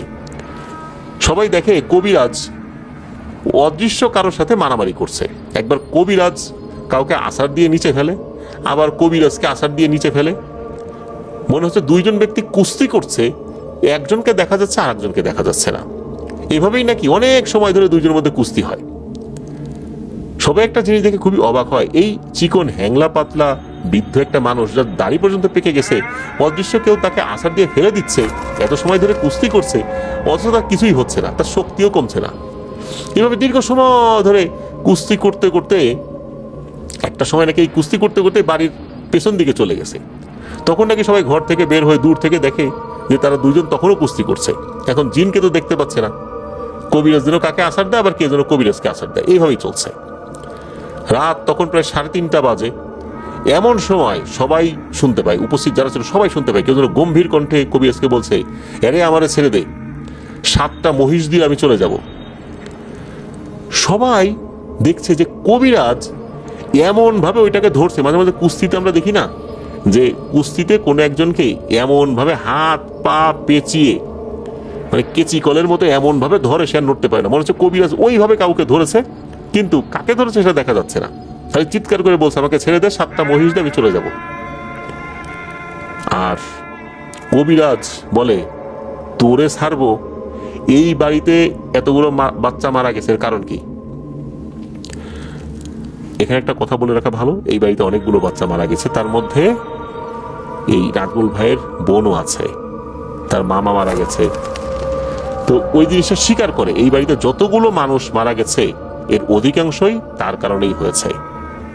আর সে বলে যে এই বাড়িতে একজন ছিল তাকে বড় বাবা বলা হতো, তার অনুগত সে ছিল। সে মারা যাওয়ার পর নাকি কেউ এই জিনকে খাবার দেয় নাই, তাই প্রত্যেক বছরে 3 থেকে 4টা করে বাচ্চা এই পরিবারের সে খেয়ে ফেলেছে। তখন কবিরাজ বলে, তুই হিসাব করে দেখ তুই কতগুলো বাচ্চা খাইছিস, সবগুলো বাচ্চা ফেরত দিবি, তারপর তোকে 7টা মহিষ দেব। তোর কথাই মেনে নিলাম, যা। তখন জিনটা বলে, এতগুলো বাচ্চা আমি ফেরত দেবো কিভাবে? আমি তো সব খাইয়ে ফেলছি, সবাই মারা গেছে, আমি তাদেরকে ফেরত আনবো কিভাবে? এই যে জিনটা সরাসরি কথা বলছে, এটা কিন্তু সবাই শুনছে, কারোর উপর পজেস করে কিন্তু কথা হচ্ছে না। তখন ওই কবিরাজ বলে, তোকে একটা মহিষও দেওয়া হবে না। তখন জিনটা নাকি বলে যে কিছুই না দিস, অন্তত 2টা কবুতর দে। শেষ পর্যন্ত নাকি ওই 2টা কবুতরে রাজি হয়। এরপর কবিরাজ তার হাত পা ছেড়ে দেন, মানে এমন ভাবে কেচিকল দিয়ে ধরছিলেন ওই স্টাইলে। তারপর ওই জিনটা মুক্তি পায়। এরপর ওই 2টা কবুতর তাৎক্ষণিক দেওয়া হয়, খোপ ছিল, খোপ থেকে 2টা কবুতর বের করে এনে দেওয়া হয়। এরপর থেকে আল্লাহর রহমতে আর কোনো সমস্যা হয়নি। নাজমুল ভাইয়ের আম্মা বলেন যে ওনাদের পরিবারের একজন সদস্য, ছোট বাচ্চা, মারা যাওয়ার বেশ কিছুদিন আগ থেকেই নাকি, বিশেষ করে এই যে নাজমুল ভাইয়ের বোনের কথা বলছি, তার সব কাপড় চোপড় উধাও হয়ে যেত। ওনার বোনের মৃত্যুর ঠিক 40 দিনের মাথায় ওনার আম্মা দেখতে পান একটা গাছের ডালে ওনার বোনের সব কাপড় চোপড় একটা পলিথিনের ব্যাগের মধ্যে একটা ডালে ঝুলছে, অনেক উঁচু একটা ডালে ঝুলছে। তো চিকন একটা বাঁশ দিয়ে সেই ব্যাগটা নামিয়ে দেখা যায় যে তার বোনের সব কাপড় চোপড় একসাথে, মানে মাঝে মাঝে তার কাপড় চোপড়গুলো হারিয়ে যেত। ওনার একটা ছোট্ট বোন ছিল, সবার ছোট, তার মৃত্যুটাও এই জিনের কারণে হয়েছে। ওনার 2টো বোনই রহস্যজনকভাবে মারা গেছে। এত কষ্ট পেয়ে মারা গেছে তা বলার মতো না। সেই 2 বোনের কথা মনে হলে ওনার এখনো বুক ফেটে কান্না আসে। উনি নাকি এখনো ভাবেন আল্লাহ পাক যদি ওনাকে ক্ষমতা দিতেন আর যদি শক্তিশালী কোনো কবিরাজ হতে পারতেন, তাহলে ওনার 2 বোনের মৃত্যুর প্রতিশোধ উনি খুব কঠিনভাবে নিতেন। ওই জিনের কলিজা বের করে ওই 2 বোনের কবরের কাছে ফেলে দিয়ে চিৎকার করে বলতেন যে, দেখ বোন, আজকে আমি তোদের 2 জনের হত্যাকারীকে অনেক নারকীয় যন্ত্রণা দিয়ে দুনিয়া থেকে বিদায় করেছি, প্রতিশোধ নিয়েছি। কিন্তু সেটা তো সম্ভব নয়। প্রিয় লিসেনার্স, আসলে ঠিক এভাবেই ওনার বড় বাবার সাথে থাকা ওই দুষ্ট জিনকে ওনারা তাড়িয়েছিলেন। ওই কবিরাজ কুস্তি করে এমনভাবে ধরেছিলেন সে আর বেরোতে পারে নাই। আর এত সময় ধরে কুস্তি হলো, কবিরাজ আসার খেলে, অথচ তার একটা হাড়গোড়ও ভাঙলো না। এটা খুবই রহস্যজনক একটি ব্যাপার। ওনার পাঠানো হাকুয়া এবং দেও রহস্য, এই ঘটনাটি শুনলে আপনারা আরো বিস্তারিতভাবে জানতে পারবেন। ধন্যবাদ জানাচ্ছি নাজমুল ভাইকে ওনার পাঠানো এই ঘটনার জন্য। প্রিয় লিসেনার, চলুন চলে যাব আমরা আমাদের এবারের থার্সডে নাইটের 177তম আয়োজনের পরবর্তী আরো একটি নতুন ঘটনায়। এই ঘটনাটি 2005 সালের দিকে, তখন ওর বয়স 10 বছরের মতো। ওই সময়ে এই মিশু সাহা ভাই আর ওনার মা মামার বাড়িতে ঘুরতে যেতেন। মাসে কমপক্ষে 2 বার হলেও যেতেই হতো। মামার বাড়ি কাছাকাছি ছিল, ওনাদের গ্রাম থেকে মাত্র 3 কিলোমিটারের কাছাকাছি রাস্তা আর কি। মামার বাড়িতে মানুষজন ছিল মাত্র 3 জন। ওনার ঠাকুরদা মানে নানা, ঠাকুরদি মানে নানি, আর ওনার বুড়িমা। এই বুড়িমাটা হচ্ছে ওনার মায়ের দাদি। ওনাকে সবাই ভালোবেসে বুড়িমা বলে ডাকতেন। ঘটনাটা মূলত এই মায়ের দাদিকে নিয়ে, অর্থাৎ এই বুড়িমাকে নিয়েই। ঘটনার সুবিধার্থে আমরা তাকে বুড়িমা বলেই সম্বোধন করব। একদিন রাতে হঠাৎ ফোন আসলো, বুড়িমা অনেক অসুস্থ, ওনার বয়স তখন 100-র উপরে। এরপর মিশু সাহা ভাই ওনার মা পরের দিন সকালবেলায় মামার বাড়িতে চলে যান ওনাকে দেখতে। গিয়ে দেখলেন ওনার অবস্থা খুবই খারাপ, শুধু নিঃশ্বাসটাই আছে। শুধুই আমরা বলে রাখি, ওনার মামার বাড়ির পাশে আরেকটা ঘর ছিল, ওনার মায়ের জ্যাঠাদের ঘর। ঘরটা ছিল বাঁশের বেড়া আর টিনের সংমিশ্রণে তৈরি। ওই ঘরে 4 জন লোক বাস করত, রতন মামা, শিউলি মামি আর ওনাদের 2 সন্তান। এই শিউলি মামি বুড়িমাকে খুবই আদর যত্ন করত। যেহেতু মামার বাড়িতে তেমন কেউ থাকতো না, তাই উনি বুড়িমার সেবা যত্ন করতেন। বুড়িমা অসুস্থ হলেও দেখাশোনা করতেন। এক কথায় অনেক ভালোবাসতেন বুড়িমাকে। ঠিক এইবারও বুড়িমা অসুস্থ হওয়ার পর ওনার সব রকম কাজ ওই মামিই করেছিল। যেদিন ওনারা বুড়িমাকে দেখতে গিয়েছিলেন, এর পরের দিন সকালেই বুড়িমা মারা যান। ওনাদের চোখের সামনেই মারা যান। বুড়িমাকে ওনাদের হিন্দু ধর্মের রীতি অনুযায়ী শ্মশানে নিয়ে যাওয়া হয়। ওনার দেহটি আগুন দিয়ে সৎকার করা হয়। সব কাজ শেষ হলে ওনারা ওনাদের বাড়িতে চলে আসেন। বুড়িমা মারা যাওয়ার 4 দিন পর মামার বাড়ি থেকে শিউলি মামির ফোন আসে ওনার মায়ের কাছে, মানে মিশু সাহা ভাইয়ের মায়ের কাছে। শিউলি মামি ফোন করে ভয়ঙ্কর একটা বিষয় বলেন। সেটা হচ্ছে, সন্ধ্যা ঘনিয়ে রাত হয়েছে, ঘড়িতে রাত 8টার কাছাকাছি। ঘরে উনি একাই ছিলেন। দরজা জানালা বন্ধ করে উনি রান্না করতে গেলেন। হঠাৎ রান্নাঘরের দরজায় ঠক ঠক ঠক ঠক শব্দ। একটা বৃদ্ধা মহিলা কাঁপো কাঁপো গলায় বলছে, এই শিউলি, দরজা খোল। উনি প্রথমে চিন্তা করলেন, এত রাতে কে আসলো রে? ভালো করে আওয়াজটা শোনার চেষ্টা করলেন। আরে, এ তো বুড়িমার কণ্ঠ। উনি তো 4 দিন আগেই মারা গেছেন। ওনার শরীরে তখন ঘাম আসা শুরু হয়েছে। এটা কিভাবে সম্ভব? মনের ভুল ভেবে আবার রান্নায় মন দিলেন। এরপর দরজার বাইরে আবার ঠক ঠক ঠক ঠক শব্দ। শুধু দরজার বাইরে না, একই সাথে রান্নাঘরে যে জানালা রয়েছে ওই জানালাতেও শব্দ হচ্ছে, একই সাথে দরজা এবং জানালায়। এরপর হলো কি, একই সাথে উপরে যে টিন রয়েছে টিনেও শব্দ হচ্ছে, দরজায় হচ্ছে, জানালা হচ্ছে, টিনেও হচ্ছে। মনে হচ্ছে এখনই পুরো রান্নাঘরটা ভেঙে ফেলবে। উনি তো ভয় চিৎকার করে উঠলেন। ওনার শব্দ শুনে পাড়ার সবাই দৌড়ে দেখতে আসলো। সবাইকে যখন উনি এই ঘটনাটা বললেন, কেউ তো বিশ্বাস করে না। সবাই তাহলে দূর মৃত মানুষ কেমনে ডাকতে পারে রে? কি সব উল্টাপাল্টা শুনছো, আর এটা শুনে চিৎকার চেঁচামেচি করতেছো, এটা বলে সবাই যে যার ঘরে চলে গেলেন। রাত 9টার দিকে এই মিশু সাহা ভাইয়ের দাদা, তার ভাইপোরা সবাই আসছে ঘরে। এরপর আর কোনো প্রকার শব্দ হয়নি, মানে ওনার স্বামী আর ওনার ছেলেরা আসার পর আর কি। এসব বলেই এই শিউলি মামি কাঁদো কাঁদো গলায় ফোনটা রেখে দিলেন। এরকম নাকি প্রতিদিন সন্ধ্যায় ওনার সাথে হয়, যখন উনি বাসায় একা থাকেন। এরপর যখন বাড়ির অন্য সদস্য চলে আসে তখন আর হয় না। শুরুর দিকে মিশু সাহা ভাই আর ওনার মা এই কথাগুলো বিশ্বাস করেন নাই। ওনার মা বলতেছেন, হয়তো বুড়িমাকে তোর মামি বেশি ভালোবাসতেন, তো তাই তার কণ্ঠটা কানে লাগতেছে এখনো, তার কথা চিন্তা করে হ্যালুসিনেশন হচ্ছে। এর 2 দিন পর মামার বাড়িতে একটা মন্দিরে উৎসব ছিল। সে উপলক্ষে মিশু সাহা ভাই ওনার মা মামার বাড়িতে বেড়াতে গেলেন। মন্দির থেকে ঘুরে এসে সন্ধ্যায় শিউলি মামিদের ঘরে বেড়াতে গেলেন। মামিকে ডাকাতে মামি ভয়ে ভয়ে দরজা খুলে দিল। কেননা সে চিন্তা করছে আবার কি এলো, ভূত প্রেত নাকি। দরজা খুলে দেওয়ার পর ওনারা ঘরে প্রবেশ করলেন। শিউলি মামি আর মিশু সাহা ভাইয়ের মা রান্নাঘরে কথা বলছে দাঁড়িয়ে দাঁড়িয়ে। আর মিশু সাহা ভাইকে শিউলি মামি বলছেন, এই সামনের রুমে একটা বসার মোড় আছে, তো যা ওইটা নিয়ে আয় তোর মায়ের জন্য। তো মিশু সাহা ভাই তার মামির কথা মতো মোড়া আনতে গেলেন। মামিদের ঘরটা ছিল অনেক বড়। রান্নাঘর থেকে সামনের রুমে যেতে 3টা রুম অতিক্রম করতে হয়। উনি যখন বসার জন্য মোড়া আনতে সামনের রুমে গিয়েছেন, তখন হঠাৎ শোনেন জানালায় ঠক ঠক ঠক ঠক শব্দ হচ্ছে। শব্দটা জানালা থেকে দরজা একসময় পুরো ঘরের দেয়ালে ছড়িয়ে পড়েছে। উনি তো চিৎকার দিয়ে কান্না করতে করতে রান্নাঘরেই দৌড়ে পালান। রান্নাঘরে গিয়ে দেখেন সেখানেও একই অবস্থা। কেউ একজন খুব শক্তি প্রয়োগ করে দরজা জানালা ঘরের চালের টিনে ধাক্কা দিচ্ছে আর শিউলি শিউলি বলে ডাকছে।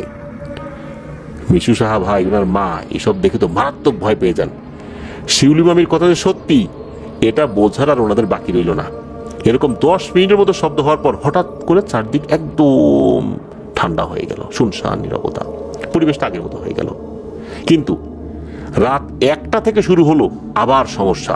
দরজা জানালায় জোরে জোরে ধাক্কা। ওই দিন রাতে কেউ ভয়ে ঘুমাতেই পারেন নাই। পরের দিন সকালবেলা একজন পণ্ডিতকে ডেকে নিয়ে আসা হয়, ওনাকে সবকিছু খুলে বলা হয়। পণ্ডিতের ভাষ্য মতে হিন্দু ধর্মের শাস্ত্রে এরকম কিছু বিষয় রয়েছে যে কেউ মারা গেলে তার আত্মা ঘুরে বেড়ায়, আর শ্রাদ্ধ অনুষ্ঠান করতে হয়, তারপর কিছু জিনিস খাবার রাখতে হয়, তখন নাকি একটা আত্মা এসে সেই খাবারগুলো খেয়ে চলে যায়, এরপর কোনো সমস্যা হয় না। 15 দিনের মাথায় এটা করতে হয় আর কি, এমনটাই বলে গেলেন তার ধর্মের রীতি অনুযায়ী, যে তারা এটাই বিশ্বাস করেন। যেরকম প্রতিদিনই শিউলি মামিকে ডাকতেন আর দরজায় ধাক্কা দিতেন, এরকম আর কয়দিন চলতে পারে? এরকম করতে করতে প্রায় 15 দিন পার হয়ে যায়। 15 দিন পর দিনের বেলা বুড়িমার শ্রাদ্ধের সব অনুষ্ঠান শেষ হলো। রাতের বেলা বুড়িমার শ্মশানেই নিয়ে যাওয়ার জন্য ওনার পছন্দের সব খাবার রান্না করা হলো, এছাড়া বাজার থেকে হরেক রকমের মিষ্টিও আনা হলো। রাত 10টার দিকে সবাই মিলে বুড়িমার উদ্দেশ্যে রান্না করা খাবারগুলো নিয়ে বুড়িমার শ্মশানের দিকে যাত্রা শুরু করলেন। কয়েকজনের হাতে বাঁশের বানানো মশাল ছিল। মশালের আলোতে হেঁটে হেঁটে ওনারা সবাই শ্মশানের কাছে গিয়ে পৌঁছলেন। যথারীতি সব খাবারগুলো শ্মশানের পাশে একটি স্থানে সাজিয়ে রাখা হলো। 2টি মশাল খাবারের পাশে জ্বালিয়ে রাখা হলো। সবাই যার যার মতো হাত মুখ ধুয়ে এবার বাসায় চলে যাচ্ছে। এবার এই মিশু সাহা ভাই আর ওনার এক মাসতুতো ভাই, মানে খালাতো ভাইকে উনি বললেন, বা এই দুইজন মিলে চিন্তা করলেন যে আমরা আজকে দেখবো রে বুড়িমা কিভাবে পাখি হয়ে খাবার খেতে আসে। এখনকার যুগে এটা হয় নাকি, বা আসলে ব্যাপারটা কি দেখি তো। এটা বলাতে দেখা গেল যে সেই ভাইও রাজি। শ্মশানটা ছিল ওনার মামার বাড়ির পেছনের একটা পুকুর রয়েছে, ওই পুকুরের পাড়ে, খুব তো বেশি দূরে না।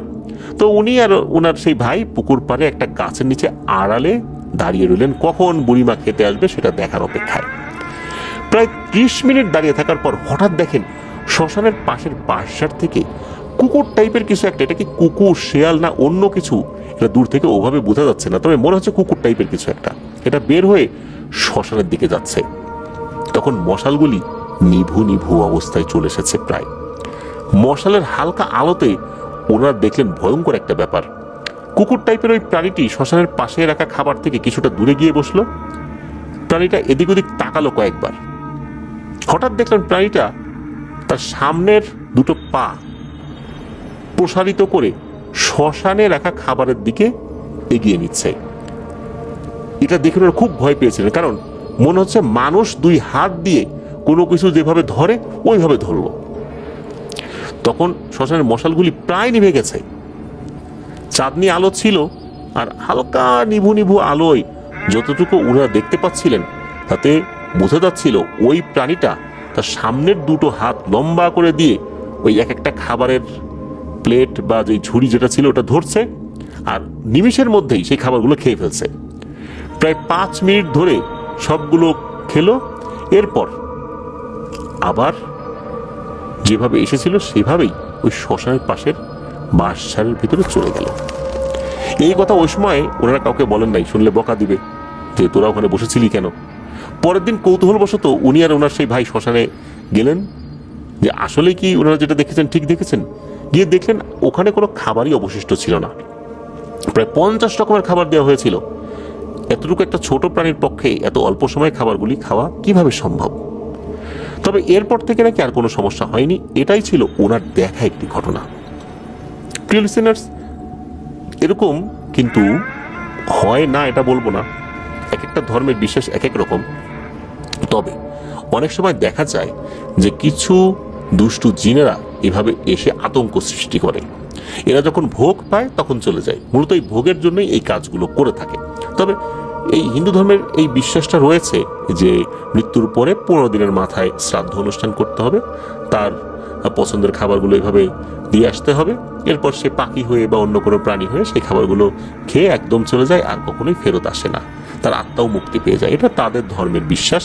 তবে এই বিষয়টা মিশু সাহা ভাই একদম প্রত্যক্ষ করেছিলেন, যে উনি এটা একদম 2টো পার্টি দেখেছিলেন। প্রথমত এই শিউলি শিউলি বলে তার শিউলি মামিকে ডাকছিল তার বুড়িমার কণ্ঠে, আর দ্বিতীয়ত সেই রহস্যময় প্রাণীটা বাঁশের ঝাড় থেকে বের হয়ে মানুষের মতো 2 হাত সামনে এগিয়ে দিয়ে সেই খাবারগুলো খেয়ে নিয়ে আবার চলে গিয়েছিল। এটাই ছিল ঘটনা। ধন্যবাদ জানাচ্ছি লিমিটেড শ্রদ্ধা ভাই মিশু সাহাকে। আশা করি আপনার কাছ থেকে আরো অনেক ঘটনা ইনশাল্লাহ আমরা পেতে থাকবো। প্রিয় লিসেনার্স, চলুন চলে যাব আমাদের এবারের থার্সডে নাইট 177তম আয়োজনের পরবর্তী আরো একটি নতুন ঘটনায়।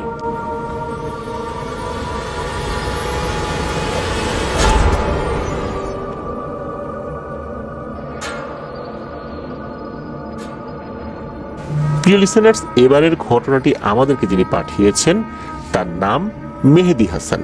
ওনার বাড়ি যশোর জেলার মনিরামপুর উপজেলার খানপুর ইউনিয়নের গোপালপুর গ্রামে। উনি বর্তমানে গাজীপুরের রাজেন্দ্রপুরে একটি স্বনামধন্য ওষুধ কোম্পানিতে কর্মরত রয়েছেন।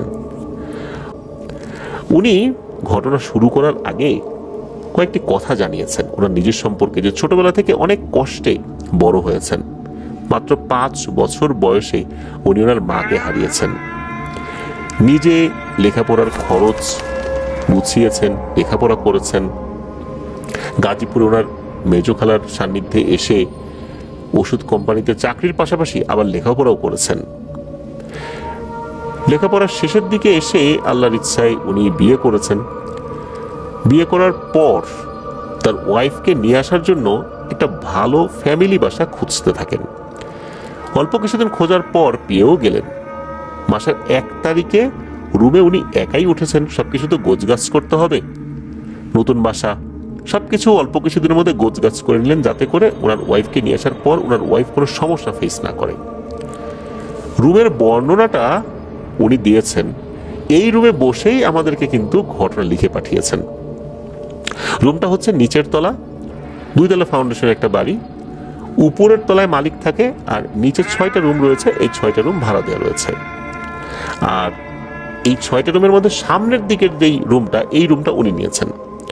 উনি যেদিন রুমে উঠেছেন, উনি দেখেন রুমে একটা সুন্দর খাট রয়েছে। ব্যাচেলর জীবনে উনি খাট কেনেন নাই, উনি একটা পাটির উপরে বিছানা পেতে থাকতেন, ওইটাতেই উনি ঘুমের রাজ্যে হারিয়ে যেতেন। আর ছোটবেলা থেকে এইভাবেই ওনার ঘুমানোর অভ্যাস ছিল। যাই হোক, খাটটা পেয়ে উনি বেজায় খুশি।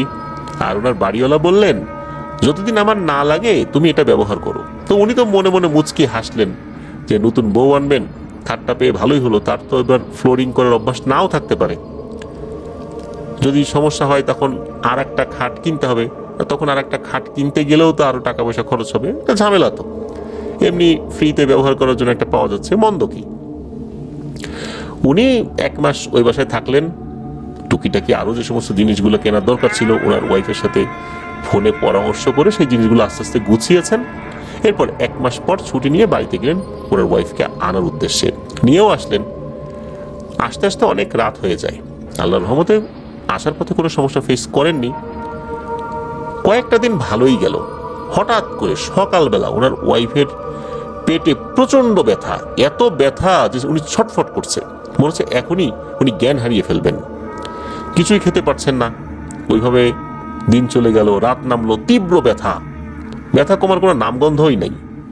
ডাক্তারের কাছ থেকে ওষুধ নিয়ে আসা হলো, ওষুধ খাওয়ানো হলো, লাভ হলো না। আবার ওষুধ পাল্টিয়ে আনা হলো, সেটা খাওয়ানো হলো, কোনো লাভ হলো না। বাসার মালিকের পরামর্শ আর ওনার শাশুড়ির সাথে পরামর্শ করে কোনো রকম একটা ঝাড়ফুঁক করানো হলো, একটু লবণ পরে দেওয়া হলো, এটা খাওয়াতে বলা হলো।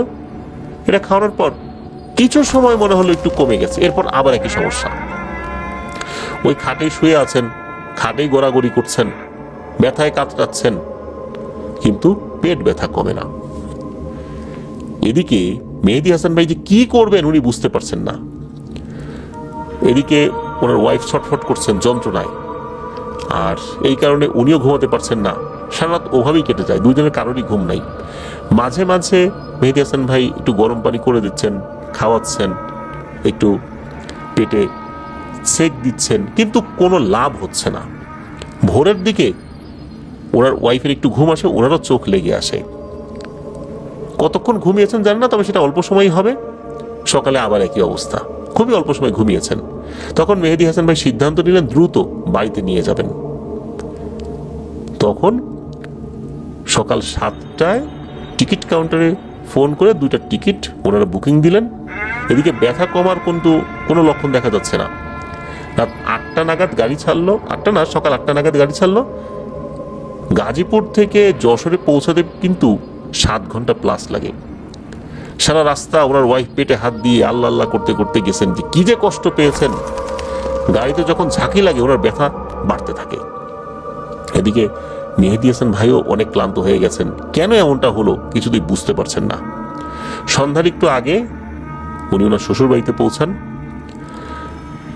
এদিকে হয় কি, পরের দিন সকালবেলায় তো ওনাকে অফিস করতে হবে। ভোরবেলা উঠে উনি ঢাকার গাড়ি ধরেছেন, ঢাকার উদ্দেশ্যে রওনা হয়েছেন। এদিকে বাড়িতে নিয়ে আসার পর একজন হুজুরকে দেখানো হয়।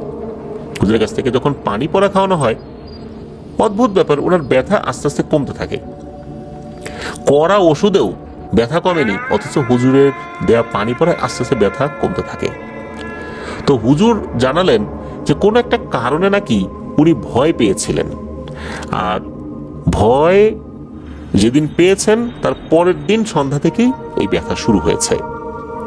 এরকম কয়েকটা বিষয় বলেন, তবে সেই বিষয়গুলো আসলে মেহেদী হাসান ভাই মিলাতে পারেন না যে এটার সাথে এটার সম্পর্ক কি, এটা সেটা আর কি। ওখানে বেশ কয়েকদিন ওয়াইফকে রাখলেন, বেশ কয়েকদিন বলতে প্রায় 2 মাস। এই 2 মাসে কিন্তু ওনার ওয়াইফের কোনো পেটে ব্যথাও হয় নাই, কোনো সমস্যাও হয় নাই, ভালোই চলছিল। এরপর আবার ওই বাসায় নিয়ে আসছেন। ওই বাসায় নিয়ে আসার পরে আবার সমস্যা শুরু হয়ে যায়। ওষুধ কোম্পানিতে যে চাকরি করেন তাদের নাকি সপ্তাহে 2টা রাত নাইট ডিউটি করতে হয়, এটা বাধ্যতামূলক। তো উনি নাইট ডিউটি করে বাসায় এসেছেন, তখন সকাল 5:45 মতো বাজে। এসে হালকা নাস্তা করে ঘুমিয়েছেন। সকাল 8টার দিকে, অল্প সময় ঘুমিয়েছেন, সারা রাত ডিউটি করছেন, ঘুম গভীর হওয়ার কথা, কিন্তু না, ওনার ঘুম সকাল 8টার দিকে ভেঙে যায়। উনি দেখেন যে ওনার ওয়াইফ বিছানার একবার এপাশ হয় একবার ওপাশ হয়, ছটফট করছে। কি হয়েছে? ওনার ওয়াইফ বলছেন তার পায়ে মারাত্মক ব্যথা, খুব ব্যথা। সারা রাত ডিউটি করে এসেছেন, ঘুম ভেঙে গেছে, এখন কি করবেন? ঘুমে ওনার চোখ ভেঙে আসছে। তারপর উনি উঠে ওই সময়ে উনি ওষুধ কিনতে গেলেন। সকালবেলা তো তখনও সব ওষুধের দোকান খোলে না, যেগুলো খোলা ছিল সেখান থেকে ব্যথার ওষুধ নিয়ে আসা হলো, সেগুলো খাওয়ানো হলো, কিন্তু অবস্থার কোনো উন্নতি নাই। ওষুধ পরিবর্তনও করানো হলো। যেহেতু ওষুধ কোম্পানিতে চাকরি করে অনেক ভালো ভালো ডাক্তারের সাথে তার পরিচয় ছিল, তাদেরকে ফোন দিয়ে এই সমস্যা বললে তারা বেশ কিছু ভালো ওষুধ সাজেস্ট করেন, সেই ওষুধ খাওয়ানো হলো, কিন্তু কোনো লাভ হলো না। সারাদিন কেটে গেল, সন্ধ্যা হলো, কিন্তু না, কিছুই হলো না। যখন দেখলেন যে এই অবস্থা, চিন্তা করলেন যে বাড়িতে নিয়ে গেলেই তো তার ওয়াইফ ভালো হয়ে যায়। এই জন্য ওই সন্ধ্যার পরপরই যশোরের উদ্দেশ্যে রওনা হলেন তার ওয়াইফকে নিয়ে। সারাটা পথ ভালো করে হাঁটতে তো দূরের কথা, হেঁটে তো বাস কাউন্টার পর্যন্ত কিছুটা গিয়েছেন, একটা অংশ তো রিক্সায় গিয়েছেন, আবার বাসে বসে থাকার জন্যও তো পায়ের উপরও তো ভর দিতে হয়, পায়ের উপর ভরও দিতে পারছেন না,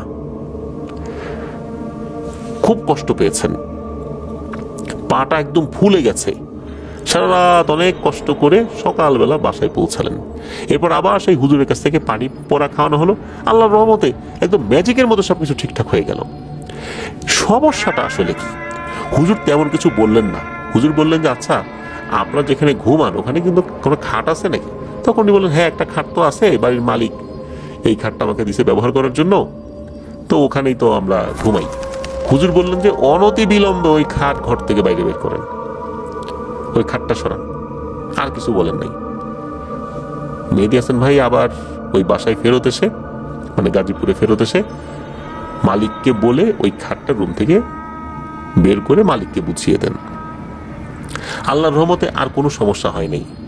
আসলে এই খাটে ঘুমানোর পরপরই এই মেহেদী হাসান ভাইয়ের কোনো সমস্যা হয় না, কিন্তু ওনার ওয়াইফের সমস্যা হয়। তীব্র পেটে ব্যথা, আর তারপরে তো পায়ে ব্যথা। এই খাটে কি এক রহস্য ছিল যে বিষয়টা ওই হুজুরও খোলাসা করেন নাই। এই খাট সরিয়ে ফেলার পর থেকে অদ্যাবধি ওই বাসাতেই আছেন, খুব ভালো আছেন, কোনো সমস্যা নেই। আসলে ব্যাপারটা কি ছিল? ওই খাটের রহস্যটা আজও অজানা রয়েছে, যেটা ওনারা এখনো জানতে পারেন নাই। ঘটনা খুব বেশি দিন আগের না, তবে এই বিষয় নিয়ে বাড়িওয়ালাকে আসলে ওইভাবে প্রশ্নও করেন নাই। এইখানে যে বিষয়টা হয়, এই ধরনের একটা বিষয়ের সাথে আমিও কিছুটা পরিচিত। কেননা একটা খাট ছিল, ওই খাটে নাকি রাতে ঘুম হতো না। আমিও ওই খাটে ঘুমিয়েছি, অদ্ভুত ব্যাপার, সারা রাত ঘুম হয় না, ফজর আজানের পর একটু ঘুম হয়, ওইটুকু ঘুমের মধ্যে আবার কয়েকবার ঘুম ভেঙে যায়। ওই খাটটায় কেউই নাকি ঘুমাতে পারতো না, একই রকম সমস্যা হতো। কোনো জিনে ধরা রুগী যে ওখানে ঘুমাতো বিষয়টা এরকম না, কেন জানি হঠাৎ করে সমস্যাটা সৃষ্টি হয়েছিল। যাদের গভীর ঘুম, শোয়ার সাথে সাথে ঘুমিয়ে যায়, তারাও সারা রাত ঘুমাতে পারতো না। তবে একটা রহস্য উদ্ঘাটন করেছিলাম, যেটা হচ্ছে যে ওই খাটের যিনি মালিক, উনি নাকি একটা তদবির নিয়ে এসেছিলেন। তো যার কাছ থেকে তদবির নিয়ে আসছিলেন, তিনি নাকি বলেছিলেন যে এই 4টা লেখা তাবিজ খাটের 4টা পায়ের নিচে দিয়ে রাখতে হবে। তো উনি দিয়ে রেখেছিলেন। এরপর থেকে নাকি এই সমস্যার সৃষ্টি হয়েছে। এরপরে কিন্তু ওই কাগজ সরিয়ে ফেলা হয়েছে, তারপরে ওই সমস্যা যায় নাই। সেই খাটটা পরবর্তীতে ব্যবহারের অযোগ্য হয়ে যায়, সেটাকে ভেঙে চুলার খড়ি হিসেবে ব্যবহার করা হয়েছিল। ওই খাটে আমি নিজেও ঘুমিয়েছিলাম, ঘুম হতো না। দেখুন এই তাবিজগুলো কত ভয়ঙ্কর হয়ে থাকে, এর সাথে ব্ল্যাক ম্যাজিকের সম্পর্ক থাকে। ওখানে রাখা হয়েছে শুধু, তাতেই ওই খাটে আর ঘুম হয় না কারো। এটা কিন্তু আমার নিজেরই দেখা এবং নিজের উপলব্ধি করাও। মনে হয় ওই খাটে এমন কিছু হলেও হতে পারে, তবে সেটা যেহেতু নিশ্চিত না যে আসলে ওই খাটে কি হয়েছিল, এটা বাড়িওয়ালা বলতে পারবেন। ওই খাটটা ওখানে রেখে দিয়েছিলেন, ওনাকে ফ্রিতে ব্যবহার করতে দিচ্ছিলেন। আসলে ব্যাপারটা কি ছিল, এটা হয়তো বাড়িওয়ালা কিছুটা হলেও বলতে পারবেন। কিছুটা না, অনেক ব্যাপার তার জানা, কিন্তু সেই জিনিসগুলো আসলে সবসময় জিজ্ঞেস করা তো শোভনীয় হয় না। এই জন্য হয়তো মেহেদী হাসান ভাই উনি এই বিষয়টা জানার চেষ্টা করেন নাই। তবে খাটের একটা সমস্যা তো অবশ্যই রয়েছে, তা নাহলে হুজুর কেন এটাকে বাইরে বের করতে বলবেন। এটাই ছিল ঘটনা। ধন্যবাদ জানাচ্ছি মেহেদী হাসান ভাইকে ওনার পাঠানো ঘটনার জন্য।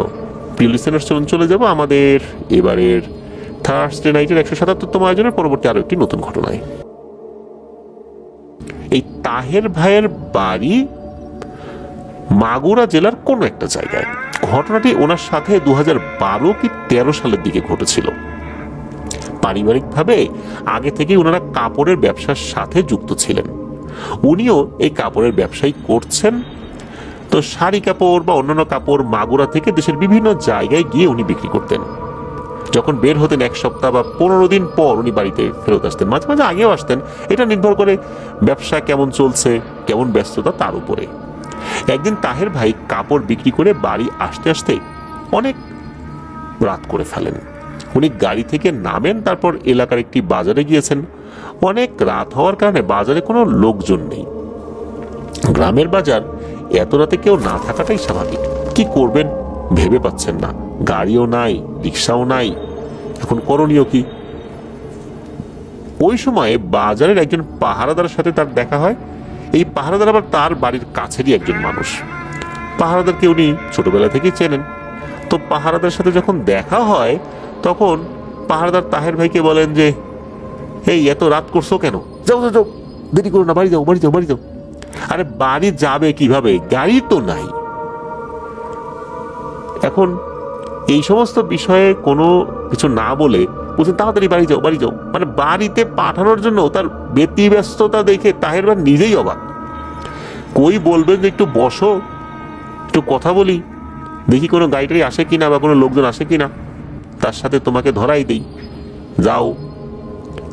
বাজার থেকে তার বাড়ির দূরত্ব পায়ে হাঁটা 10 মিনিটের মতো পথ।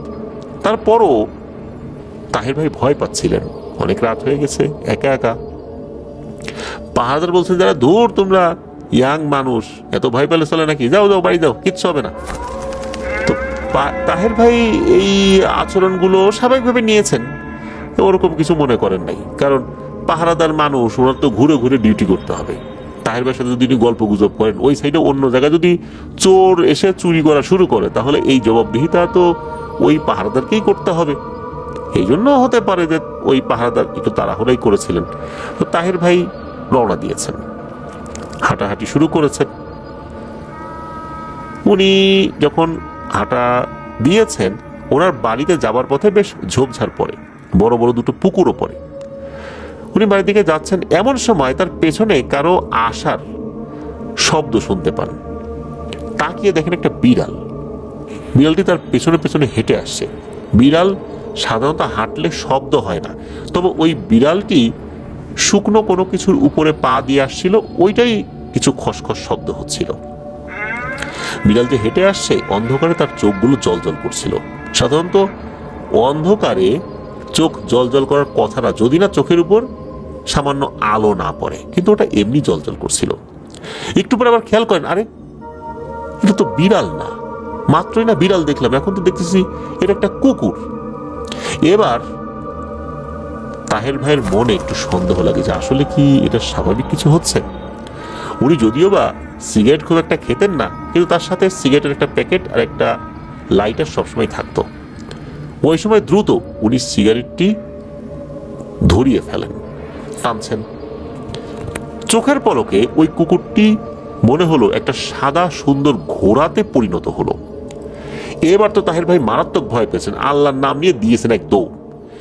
ওনার পিছন পিছন ওই ঘোড়াটাও টকবক টকবক করে দৌড়াচ্ছে, ঘোড়ার খুরের আওয়াজও হচ্ছে টকবক টকবক করে।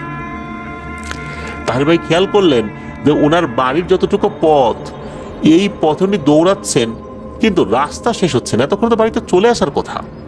উনি যা যা দোয়া দরুদ পারেন পড়ছেন, বাড়ির কাছেও চলে আসেন। বাড়ির ভিতরে যখন ঢুকে যান, তখন নাকি পেছন থেকে ওই অবয়বটি বলে ওঠে, আজকের মতো বেঁচে গেলি রে, আমি আছি, দেখি কয়দিন তুই বেঁচে থাকতে পারিস। তো এরকমটা বলে। এরপর তাহের ভাই একটা চিৎকার দিয়ে অজ্ঞান হয়ে পড়ে। বাড়ির সবাই তো জেগে যায়, তাকে উদ্ধার করে ঘরে নিয়ে যায়। পরের দিন ওঝা কবিরাজ আসে, তাকে ঝাড়ফুঁক করে তার জ্ঞান ফেরে সবকিছু খুলে বলেছিলেন আর কি। তাহের ভাইয়ের দাদা, উনি নাকি জীবিত অবস্থায় ওই বাড়িটা আগে থেকে বন্ধ করে রেখেছেন। তাহের ভাই তো ওই যাত্রায় বেঁচে গেলেন। তবে ওনার টানা 3 দিন বেশ জ্বর ছিল, তবে আল্লাহর রহমতে উনি সুস্থ হয়ে গিয়েছিলেন।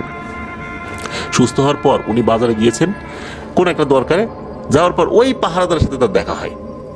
ওই পাহারাদারকে বলেন যে, কাকা, ওই রাত্রে আপনি আমাকে ঠেলে পাঠালেন, মনে হচ্ছে যে আমি আপনার ঘাড়ের উপর বোঝা হয়ে গেছি। আমাকে এই যে ঠেলে পাঠালেন, জানেন আমি কি বিপদে পড়ছিলাম। পাহারাদার এই কথা শুনে বলে যে, হেরে বাপু, আমি রাত বিরেতে তোমাকে ঠেলে পাঠাবো মানে তুমি কি বলতেছো? আমি তো অনেকদিন ধরে এই পাহারাদারের চাকরি ছেড়ে দিছি, আমি তো এদিকে আসিই না, আমি তো বাড়িতে থাকি, কৃষিকাজ করতেছি এখন। আর রাতের বেলা আমি তোমার সাথে দেখা করব, কথা বলবো, এখানে আবার পাহারা দেবো, এটা তো সম্ভবই না। এই কথা শোনার পর তাহের ভাই বেশ অবাক হন। চিন্তা করেন, তাহলে রাতের বেলা যে দেখা হলো, উনি কে? এই জন্যই কি এত তাড়াহুড়া করে ঠেলে তাকে পাঠিয়ে দিচ্ছিল? তো ওই ঘটনার পর বেশ অনেকদিনই কেটে যায়, ব্যবসা চলছে। এরপর থেকে তাহের ভাই রাত না করে দিনে দিনে বাড়িতে ফেরত আসার চেষ্টা করেন।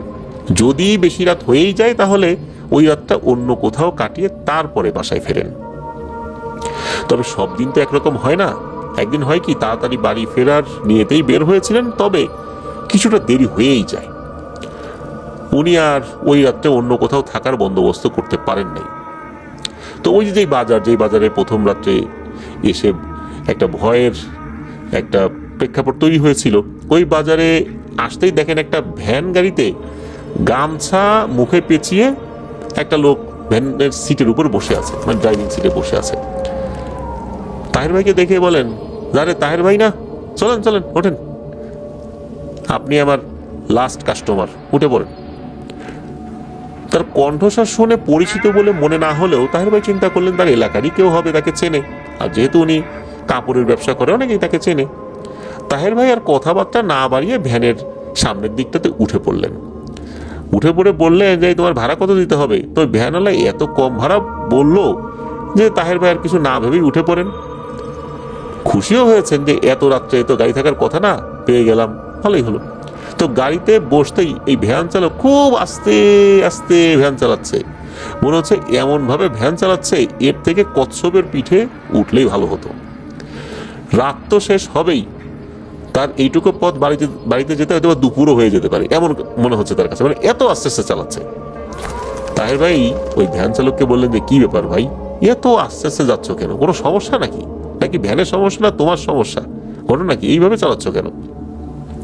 ভ্যান চালক কিছু না বলি শুধু চালিয়েই যাচ্ছে, কিন্তু চালানোর গতি একটুও বাড়ে না। তাহের ভাইয়ের ব্যাগে কিছু খাবার ছিল, মিষ্টি জাতীয় কিছু খাবার ছিল। তো ওই ভ্যান চালক একটু নাকি নাকি কণ্ঠে বলছে, যে এসব খাবার কার জন্য আনছেন। তাহের ভাই খেয়াল করলেন যে হঠাৎ করে এই কথা বলার পরে কেমন যেন মাংস পচা গন্ধ তার নাকে আসে। এরপরে আবারও ওই ভ্যান চালক বলে ওঠে, বললেন না এই খাবারগুলো কার জন্য নিচ্ছেন। এইবারে তাহের ভাই বুঝতে পারেন যে আসলে কি ব্যাপারটা স্বাভাবিক না, ব্যাপারটা মনে হচ্ছে অস্বাভাবিক। এই যে ওনার বাড়ির আগে দুইটা পুকুর আছে, এই পুকুর পাড়ের কাছে যখন এসেছেন তখন হঠাৎ করে চোখ যায় একটা পুকুরের ভেতরের দিকে। ওই সময়ে চাঁদের আলো মোটামুটি ছিল, পুকুরের পানির উপরে চাঁদের আলো পড়েছিল, চাঁদের একটা প্রতিচ্ছবিও কিন্তু পুকুরের পানির উপর দেখা যাচ্ছিল। কিন্তু আরো একটা জিনিস দেখা যাচ্ছিল যেটা উনি আসলে দেখতে চান নাই, সেটা হচ্ছে মনে হচ্ছে পুকুরের মাঝখানে একটা লম্বা কালো ছায়া, যেটা শেপ অনেকটা মানুষের মতো। হঠাৎ করে এই ভ্যান চালক ভ্যান চালানো থামিয়ে দেয় আর খিক খিক করে হেসে ওঠে। এই হাসির শব্দ শুনে তাহির ভাই বলেন, কি ব্যাপার ভাই, থামালেন কেন আর হাসতেছেন কেন? তখন নাকি ওই লোকটা তার দিকে ঘুরে তাকায়। ঘুরে তাকানোর পর দেখতে পান যে ওই লোকটার হাত পা বডি মানুষের মতো হলেও তার মুখটা মানুষের মতো না, তার মুখটা একটা পুরোপুরি শূকরের মতো। এইটা দেখেই তো উনি বুঝতে পারছেন যে যা চিন্তা করছিলাম তাই, এইবার আমি গেছি, বিশাল বড় এক বিপদে পড়ে গেছি। তাহের ভাই চোখ বন্ধ করে দোয়া দুরুদ যা জানেন উনি পড়ছেন। এরপর চোখ খুলে দেখেন ভ্যানটা ওখানেই আছে, ভ্যানের চালক ওখানে নাই, তবে ভ্যানের চালক হেঁটে হেঁটে ওই পুকুরের পানির উপর দিয়ে হাঁটছে, মানে হেঁটে হেঁটে নেমে পুকুরের পানির উপর দিয়ে হেঁটে হেঁটে ওই যে ছায়া যেটা ওইটার দিকে চলে যাচ্ছে। ওইটার দিকে চলে যাওয়ার পরপরই তাহের ভাই এটাও খেয়াল করলেন এই দুইটা অবয়বী একই ধরনের চেহারা নিয়ে তার দিকে এবার এগিয়ে আসছে। এবারে উনি আর জ্ঞান ধরে রাখতে পারেন, ওখানেই সেন্সলেস হয়ে যান। ওনার যখন জ্ঞান, তখন সকাল 10টার মতো বাজে।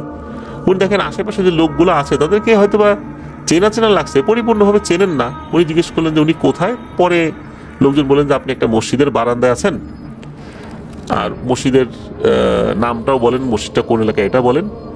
তখন উনি বুঝতে পারলেন যে তার বাড়ি থেকে প্রায় 4 থেকে 5 কিলোমিটার দূর একটা গ্রাম রয়েছে, সেই গ্রামের একটা মসজিদে উনি আছেন। মূলত ফজরের নামাজ পড়তে যাওয়ার সময় কিছু মুসল্লি ওনাকে পড়ে থাকতে দেখেন, দেখে ওই মসজিদের বারান্দায় নিয়ে আসেন।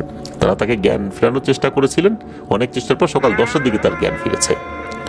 অথচ উনি অজ্ঞান হওয়ার আগ পর্যন্ত উনি দেখেছেন যে উনি ওনার বাড়ির কাছে পুকুরের দিকে ছিলেন। এত দূর উনি কিভাবে আসলেন, এটা একটা রহস্য। তো উনি তো বাড়িতে চলে যান। এরপর একজন হুজুর দেখেন, হুজুর ওনাকে খুব ভালোভাবে রুকিয়া করে দেন এবং বলে দেন যে তোমার পিছনে কোন একটা দুষ্ট জিন লেগে গেছে, তুমি আর রাত করে বাড়িতে ফিরো না।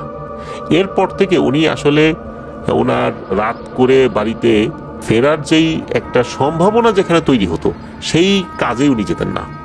উনি ব্যবসার পরিধিটাও কমিয়ে দিয়েছিলেন, যেই কাজে রাত হবে বাড়িতে ফিরতে, ওই ধরনের কাজ উনি হাতে নিতেন না। এখনো উনি এভাবেই ব্যবসা করে যাচ্ছেন। তো এটাই ছিল ঘটনা। ধন্যবাদ জানাচ্ছি আতিক ভাইকে দারুণ একটি ঘটনা আমাদের সাথে শেয়ার করার জন্য। আরো ধন্যবাদ জানাচ্ছি সাদিক ভাইকে, যিনি এই ঘটনাটি সংগ্রহ করে আতিক ভাইকে দিয়েছেন। আশা করি আপনাদের কাছ থেকে আরো অনেক সুন্দর সুন্দর ঘটনা আগে যেভাবে পেয়েছি ভবিষ্যতে এভাবেই ইনশাল্লাহ আমরা পেতে থাকবো। প্রিয় লিসেনার্স, দেখতে দেখতে কিন্তু আমরা আমাদের এবারের এপিসোডের 5টি ঘটনা শেয়ার করে ফেলেছি।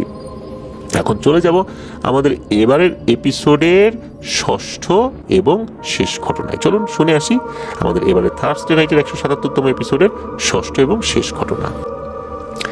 আজকের ঘটনা একজন ট্যাক্সি ড্রাইভারকে নিয়ে। ঘটনার সময়কাল 2006 কিংবা 7 সাল হবে। ওনার নাম লাল মিয়া। উনি দীর্ঘ প্রায় 20 বছর ধরে প্রাইভেট কার চালিয়েছেন। বর্তমানে উনি ট্রাক ড্রাইভার। এক রাতের ভয়ঙ্কর একটি ঘটনা ওনার জীবনে বিভীষিকা বয়ে আনে এবং উনি এই প্রাইভেট কার চালানোর কাজটা ছাড়তে বাধ্য হন। লাল মিয়ার বাড়িও ময়মনসিংহের ত্রিশালের কোন একটি গ্রামে, সঙ্গত কারণে গ্রামের নামটা আমরা বলছি না। শুরুর দিকে উনি ঢাকা শহরে প্রাইভেট কার চালিয়েছেন 1 যুগেরও অধিক সময়। বাবা মারা যাওয়ার পর তাকে পরিবারের কর্তা হিসাবে দায়িত্ব নিতে হয়, তাই তাকে ময়মনসিংহে ফিরে যেতে হবে। লাল মিয়া সিদ্ধান্ত নেন উনি ময়মনসিংহে ফিরে যাবেন ঠিকই, কিন্তু পেশা হিসাবে ড্রাইভারই থাকবেন, যেহেতু এই একটা কাজই উনি ভালো করে শিখেছেন। বাবার মৃত্যুর পর বাড়িতে গিয়ে পরিবারের সকলের মতামত নিয়ে তিনি 2 কাঠা জমি বিক্রি করে টাকা নিয়ে আবার ঢাকায় ফেরেন। জমি বিক্রির টাকা দিয়ে লাল মিয়া একটি গাড়ি কিনবেন, ময়মনসিংহে নিজ বাড়িতে থাকবেন এবং গাড়ি চালিয়ে জীবিকা নির্বাহ করবেন। লাল মিয়া যেহেতু ঢাকায় ড্রাইভার হিসেবে অনেকদিন আছেন, তাই পুরাতন গাড়ি খুঁজে পেতে তেমন একটা অসুবিধা হলো না। 2003 কি 4 সালের দিকে উনি ঢাকায় ইন্ডিয়ান মারুতি সুজুকি কোম্পানির তৈরি ট্যাক্সি ক্যাব, এই জিনিসটা আসলে চলতো, তো এগুলো 800 সিসির ছোট প্রাইভেট কার ছিল। ঢাকায় তখন ভাড়ায় চালিত ট্যাক্সি ক্যাব হিসেবে এই মডেল খুবই জনপ্রিয় ছিল। হালকা পাতলা ছোট গাড়ি এবং ইঞ্জিনের সিসি কম থাকায় জ্বালানি খরচ কম ছিল এবং এই গাড়ির মেইনটেন্স খরচও কম ছিল। লাল মিয়া ফ্রেশ কন্ডিশনের একটি নীল রঙের মারুতি সুজুকি ট্যাক্সি ক্যাব খুঁজে পান। একদম নতুনের মতো ছিল গাড়িটি, গাড়িটির কাগজপত্র ছিল সব ঠিকঠাক। একজন উকিল সাথে নিয়ে ডকুমেন্টস রেডি করে লাল মিয়া গাড়ি কিনে ময়মনসিংহ এসে পড়েন। শখের গাড়ি লাল মিয়া কিনে আনার পর গাড়িটি ধুয়ে মুছে পরিষ্কার করেন, গাড়ির সিট কভার পরিবর্তন করেন, গাড়ির সাউন্ড সিস্টেমে চেঞ্জ আনেন, এসি সিস্টেম মেরামত করেন। এক শুক্রবার জুম্মার নামাজের পর দোয়া অনুষ্ঠান করিয়ে তার ট্যাক্সি ক্যাব চালানোর উদ্বোধনটা হয়ে যায়। তখন ময়মনসিংহ শহরে খুব অল্প সংখ্যক ভাড়া গাড়ি ছিল, এমনকি ময়মনসিংহ মেডিকেলের সামনেও এখনকার মতো এত পরিমাণ অ্যাম্বুলেন্স ছিল না। লাল মিয়ার বাড়ি ছিল শহর থেকে 20 কিলোমিটার দূরে। এই 20 কিলোর মধ্যে 5 কিলো কাঁচা রাস্তা ছিল। লাল মিয়া সকালে বাড়ি থেকে গাড়ি নিয়ে বের হতেন এবং রাতে ফিরতেন। দূরে ট্রিপ নিয়ে গেলে বাড়িতে ফোন করে বলে দিতেন। আল্লাহর রহমতে লাল মিয়ার উপার্জন ভালোই হচ্ছিল আলহামদুলিল্লাহ। অন্যদের চেয়ে কম ভাড়ায় লাল মিয়ার ট্রিপ নিতেন। লাল মিয়ার গাড়ির জ্বালানি খরচ কম, তার উপর নিজে মালিক, নিজেই ড্রাইভার, তাই ভাড়া কম হলেও ওনার ভালোই চলতো, খুব ভালো মতোই উনি পুষিয়ে নিতে পারতেন। লাল মিয়ার বর্ণনা অনুযায়ী 2006 সালের মাঝামাঝি সময় উনি ট্রিপ নিয়ে জামালপুর জেলা থেকে ময়মনসিংহ শহরে ফিরছেন। সময়টা বিকেল গড়িয়ে সন্ধ্যার আগে। ময়মনসিংহ ট্যাক্সি স্ট্যান্ড থেকে আরেকজন পরিচিত প্রাইভেট কারের যিনি ড্রাইভার, যার নাম শফিক, এই শফিক ভাই তাকে ফোন দেন। ফোনে জানান তার পরিচিত একটা লাশ ময়মনসিংহ মেডিকেল থেকে নিয়ে যেতে হবে। টাঙ্গাইল সদরে গারিন্দা বাজার নামে একটা জায়গা রয়েছে, সেখানে যেতে হবে।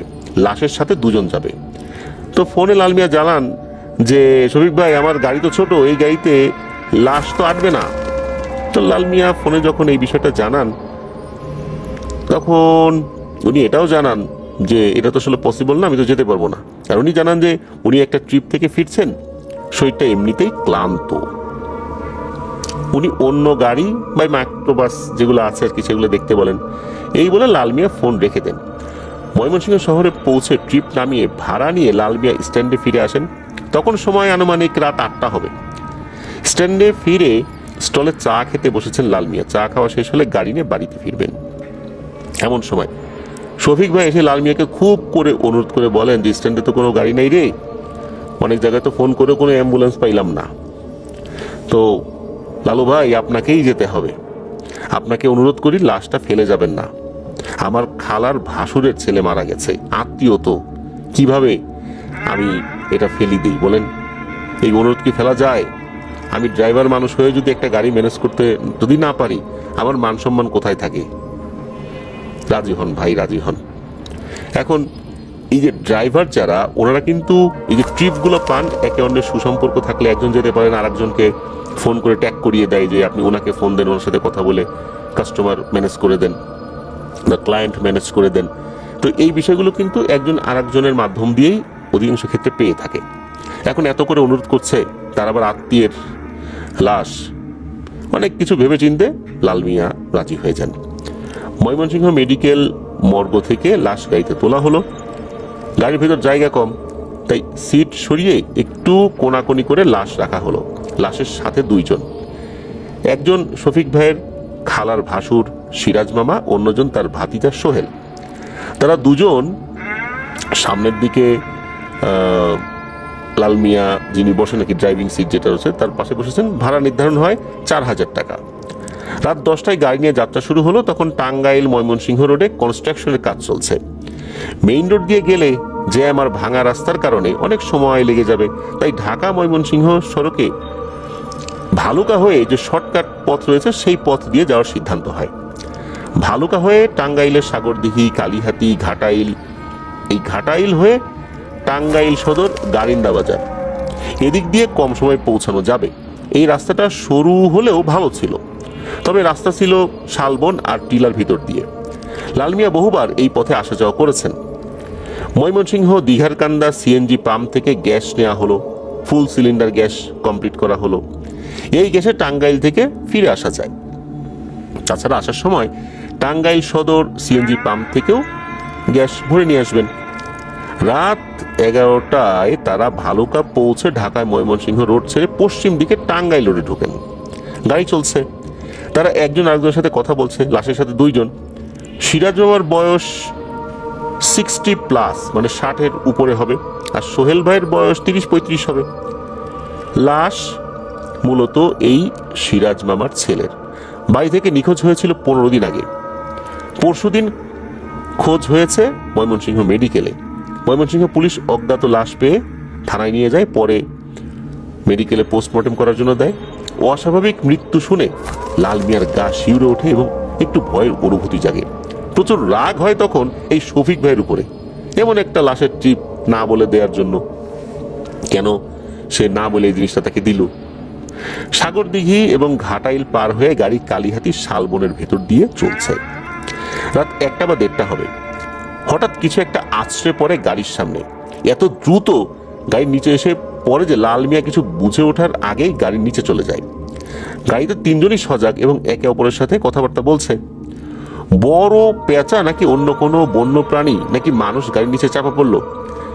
লাল মিয়া কিন্তু গাড়ির গতি কমান নাই, কিছুটা গতি কমিয়েছেন কিন্তু কোনোভাবেই সেটা থামান নাই। জিনিসটা গাড়ির নিচে আটকে গেছে এবং সেটা রাস্তার সাথে হেঁচড়ে চলার শব্দও হচ্ছে, খসখস খসখস শব্দ হচ্ছে। তবে সেটা মানুষ না, এটা লাল মিয়া নিশ্চিত, কারণ নিচে মানুষ পড়লে গাড়ি আটকে যেত। রাস্তার দুই পাশে কয়েক কিলোমিটার কোনো ঘর বাড়ি নেই। যা কিছু হোক, এখানে থামা যাবে না। 2-3 কিলো পর লাল মিয়া কস্তুরীপাড়া ফরেস্ট অফিসের সামনে ব্রেক করেন। এখানে ফরেস্ট ডাক বাংলো আছে আর কাছাকাছি বাড়িঘরও আছে। গাড়ি স্টার্ট বন্ধ না করে লাল মিয়ার সাথে 2 জন গাড়ি থেকে নেমে দ্রুত গাড়ির পেছনে যান। লাল মিয়া মোবাইলের যে টর্চ লাইটটা ছিল ওই সময়, সামনের দিকে যে টর্চ লাইট ওই সময় দেখা যেত আর কি, ওই টর্চ লাইট জ্বালিয়ে গাড়ির নিচে দেখেন। না, নিচে তো কিছু নেই। লাল মিয়া একটু আশ্চর্য হলেন। রাস্তায় হেঁচড়ে আসার শব্দ হলো এতক্ষণ, যখন ব্রেক করেন তখনও হচ্ছে, অথচ নিচে কিছু নাই। মোবাইলের টর্চ লাইট বন্ধ করে লাল মিয়া দাঁড়ালেন। এবার তার শরীরটা কেন যেন একটু ভারী মনে হচ্ছে, মাথা ঘুরছে। লাল মিয়া মাটিতে বসে পড়ে। ঘটনার টুইস্ট আসলে এখান থেকেই আমরা বুঝতে পারবো। তো লাল মিয়া গাড়ি থেকে নেমে পেছনে গিয়ে বসে যখন মোবাইলের লাইট ধরিয়ে কোনো কিছু পেল না, তখন আবার কি হলো? এদিকে লাল মিয়া তো অসুস্থ হয়ে বসে পড়েছে। লাল মিয়ার মাথাটা খুব ভারী লাগছে, তাই বসে আছে কিছু সময়। লাল মিয়ার অনুভূতি এমন ছিল যে তিনি তখন সজ্ঞানে বা অজ্ঞানে এই দুইয়ের মাঝামাঝি ছিলেন। কিছুটা স্বাভাবিক লাগার পর লাল মিয়া গাড়ি স্টার্ট করে পুনরায় যাত্রা শুরু করেন। যেহেতু কালীহাতি ফরেস্ট অফিস পর্যন্ত এসেছেন, সদর গাইন্দা বাজার যেতে আর বেশি সময় লাগবে না। অল্প কিছু সময় পর লাল মিয়ার ঘোর কেটে যায়। লাল মিয়া লাশের সাথে 2 জনকে রেখে গাড়ি নিয়ে চলে এসেছেন। তিনি পেছনে তাকিয়ে দেখেন লাশ গাড়িতে আছে ঠিকই, কিন্তু সাথে 2 জন লোক রেখে উনি চলে এসেছেন। তিনি তৎক্ষণাৎ গাড়ি স্লো করে ঘুরিয়ে পেছনে আসা শুরু করেন। গাড়ি নিয়ে বেশি দূর আসেননি, তাই পেছনে ঘুরে গিয়ে আবার ওই 2 জনকে নিয়ে আসতে হবে। ফেরার পথে লাল মিয়া খেয়াল করেন গাড়ির গতি কোনো মতেই উঠছে না, মনে হচ্ছে গাড়ির ওজন বেড়ে গেছে। হঠাৎ করে কোনো লক্ষণ ছাড়া গাড়ির ইঞ্জিনের সমস্যা হওয়ার তো কথা না, আর সমস্যাটা ইঞ্জিনের না। গাড়ি কাদায় আটকে গেলে যেমন লাগে ওনার কাছে ঠিক তেমন অনুভূত হচ্ছে। যেহেতু দীর্ঘদিনের এক্সপার্ট একটা গাড়ি চালক উনি, গাড়ির এক্সিলেটর চাপলে ইঞ্জিনের পাওয়ার বাড়ছে, কিন্তু গাড়ি সামনে এগোচ্ছে না তেমন। গাড়িতে লাশের সাথে লাল মিয়া একা, এদিকে আবার গাড়ি অস্বাভাবিক আচরণ করছে। লাল মিয়ার মধ্যে একটু ভয় লাগে। এভাবে চলতে চলতে লাল মিয়া সেই আগের জায়গায় পৌঁছে গাড়ি থেকে নেমে দেখেন ওই 2 জনও একা রাস্তায় দাঁড়িয়ে আছে। গাড়ি থেকে নামতেই তারা লাল মিয়ার সাথে বাক বিতণ্ডায় জড়িয়ে পড়েন। তাদের কথা হলো লাল মিয়া গাড়ির পেছনে বসে নিচে ফ্ল্যাশ লাইট জ্বালিয়ে দেখার পর আবার নাকি দাঁড়িয়ে আবার বসে পড়েছেন, দাঁড়িয়েছেন আবার বসে পড়েছেন। তারপর নাকি উঠে তাদের দুজনকে ধাক্কা দিয়ে রাস্তায় ফেলে দিয়ে গাড়িতে উঠে ইঞ্জিন স্টার্ট করে গাড়ি নিয়ে একা চলে যান।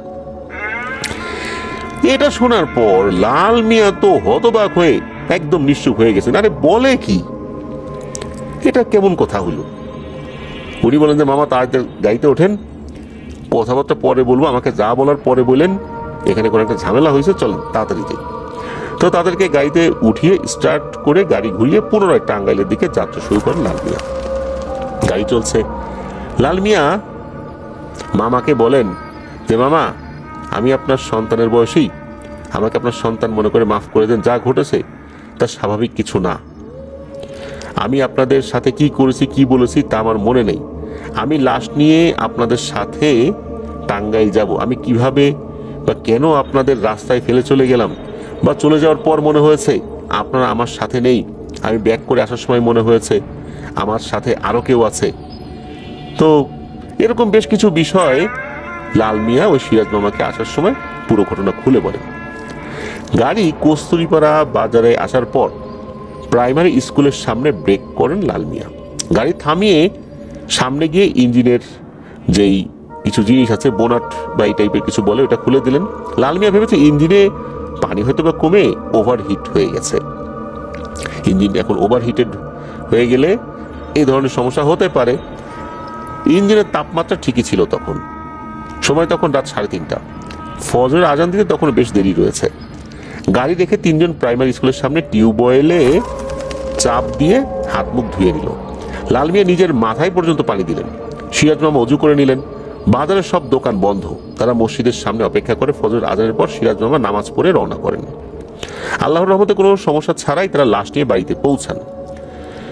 যথারীতি লাশ নামানো হয়, সবাই দাফন কাফনের জন্য ব্যতিব্যস্ত হয়ে যান। এদিকে লাল মিয়ার শরীরে প্রচন্ড জ্বর আসে। লাল মিয়াকে একটি ঘরে শুইয়ে রাখা হয়। লাশ দাফনের পর স্থানীয় বাজার থেকে ডাক্তার এনে প্রাথমিক ওষুধ দেওয়া হয় লাল মিয়াকে। জ্বর তো কমেই না, বরং শরীর অবস্থা আরো খারাপ হতে থাকে। সিরাজ মামার বাড়ি থেকে শফিক ভাইকে ফোন করা হয় এবং এখন এই মুহূর্তে টাঙ্গাইল আসার কথা বলা হয়।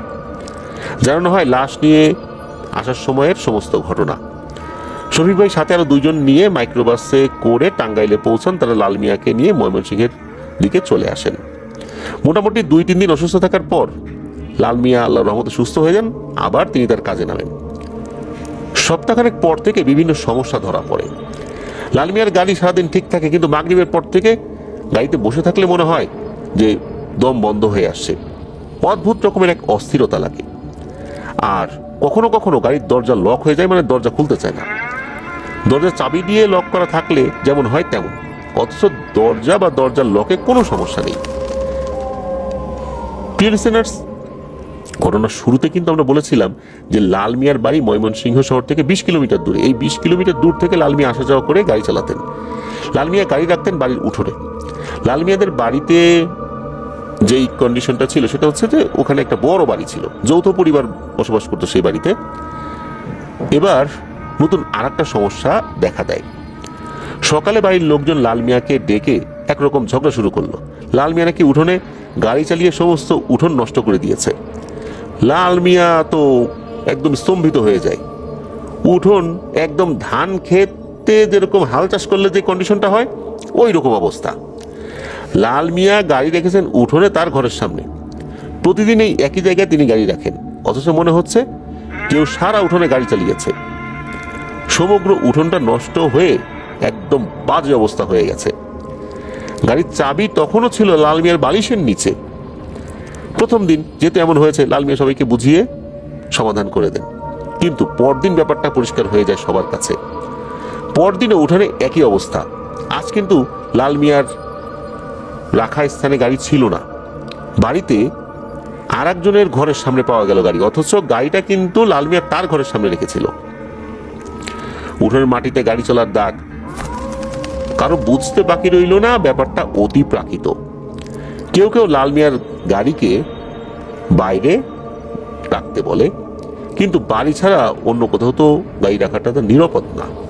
গাড়ি চুরি হয়ে যেতে পারে, পার্সপাতি হারিয়ে যেতে পারে, নষ্ট হয়ে যেতে পারে। লাল মিয়া বাধ্য হয়েই বাড়িতেই রাখে গাড়ি। আরেকটা ব্যাপার, লাল মিয়ার গাড়ি রাখা হতো যেখানে, সেখানে কাছে একটা গোয়াল ঘর ছিল। রাতে গোয়াল ঘরে গরু নাকি খুব গোলমাল করে, দড়ি ছিঁড়ে সব কটা গরু একত্র হয়ে কোনো এক স্থানে দাঁড়িয়ে থাকে আর ভয়ে শব্দ করতে থাকে। গোয়াল ঘরের ভিতরেই থাকে, কিন্তু এক পাশে দাঁড়িয়ে খুব ভয় পেতে থাকে।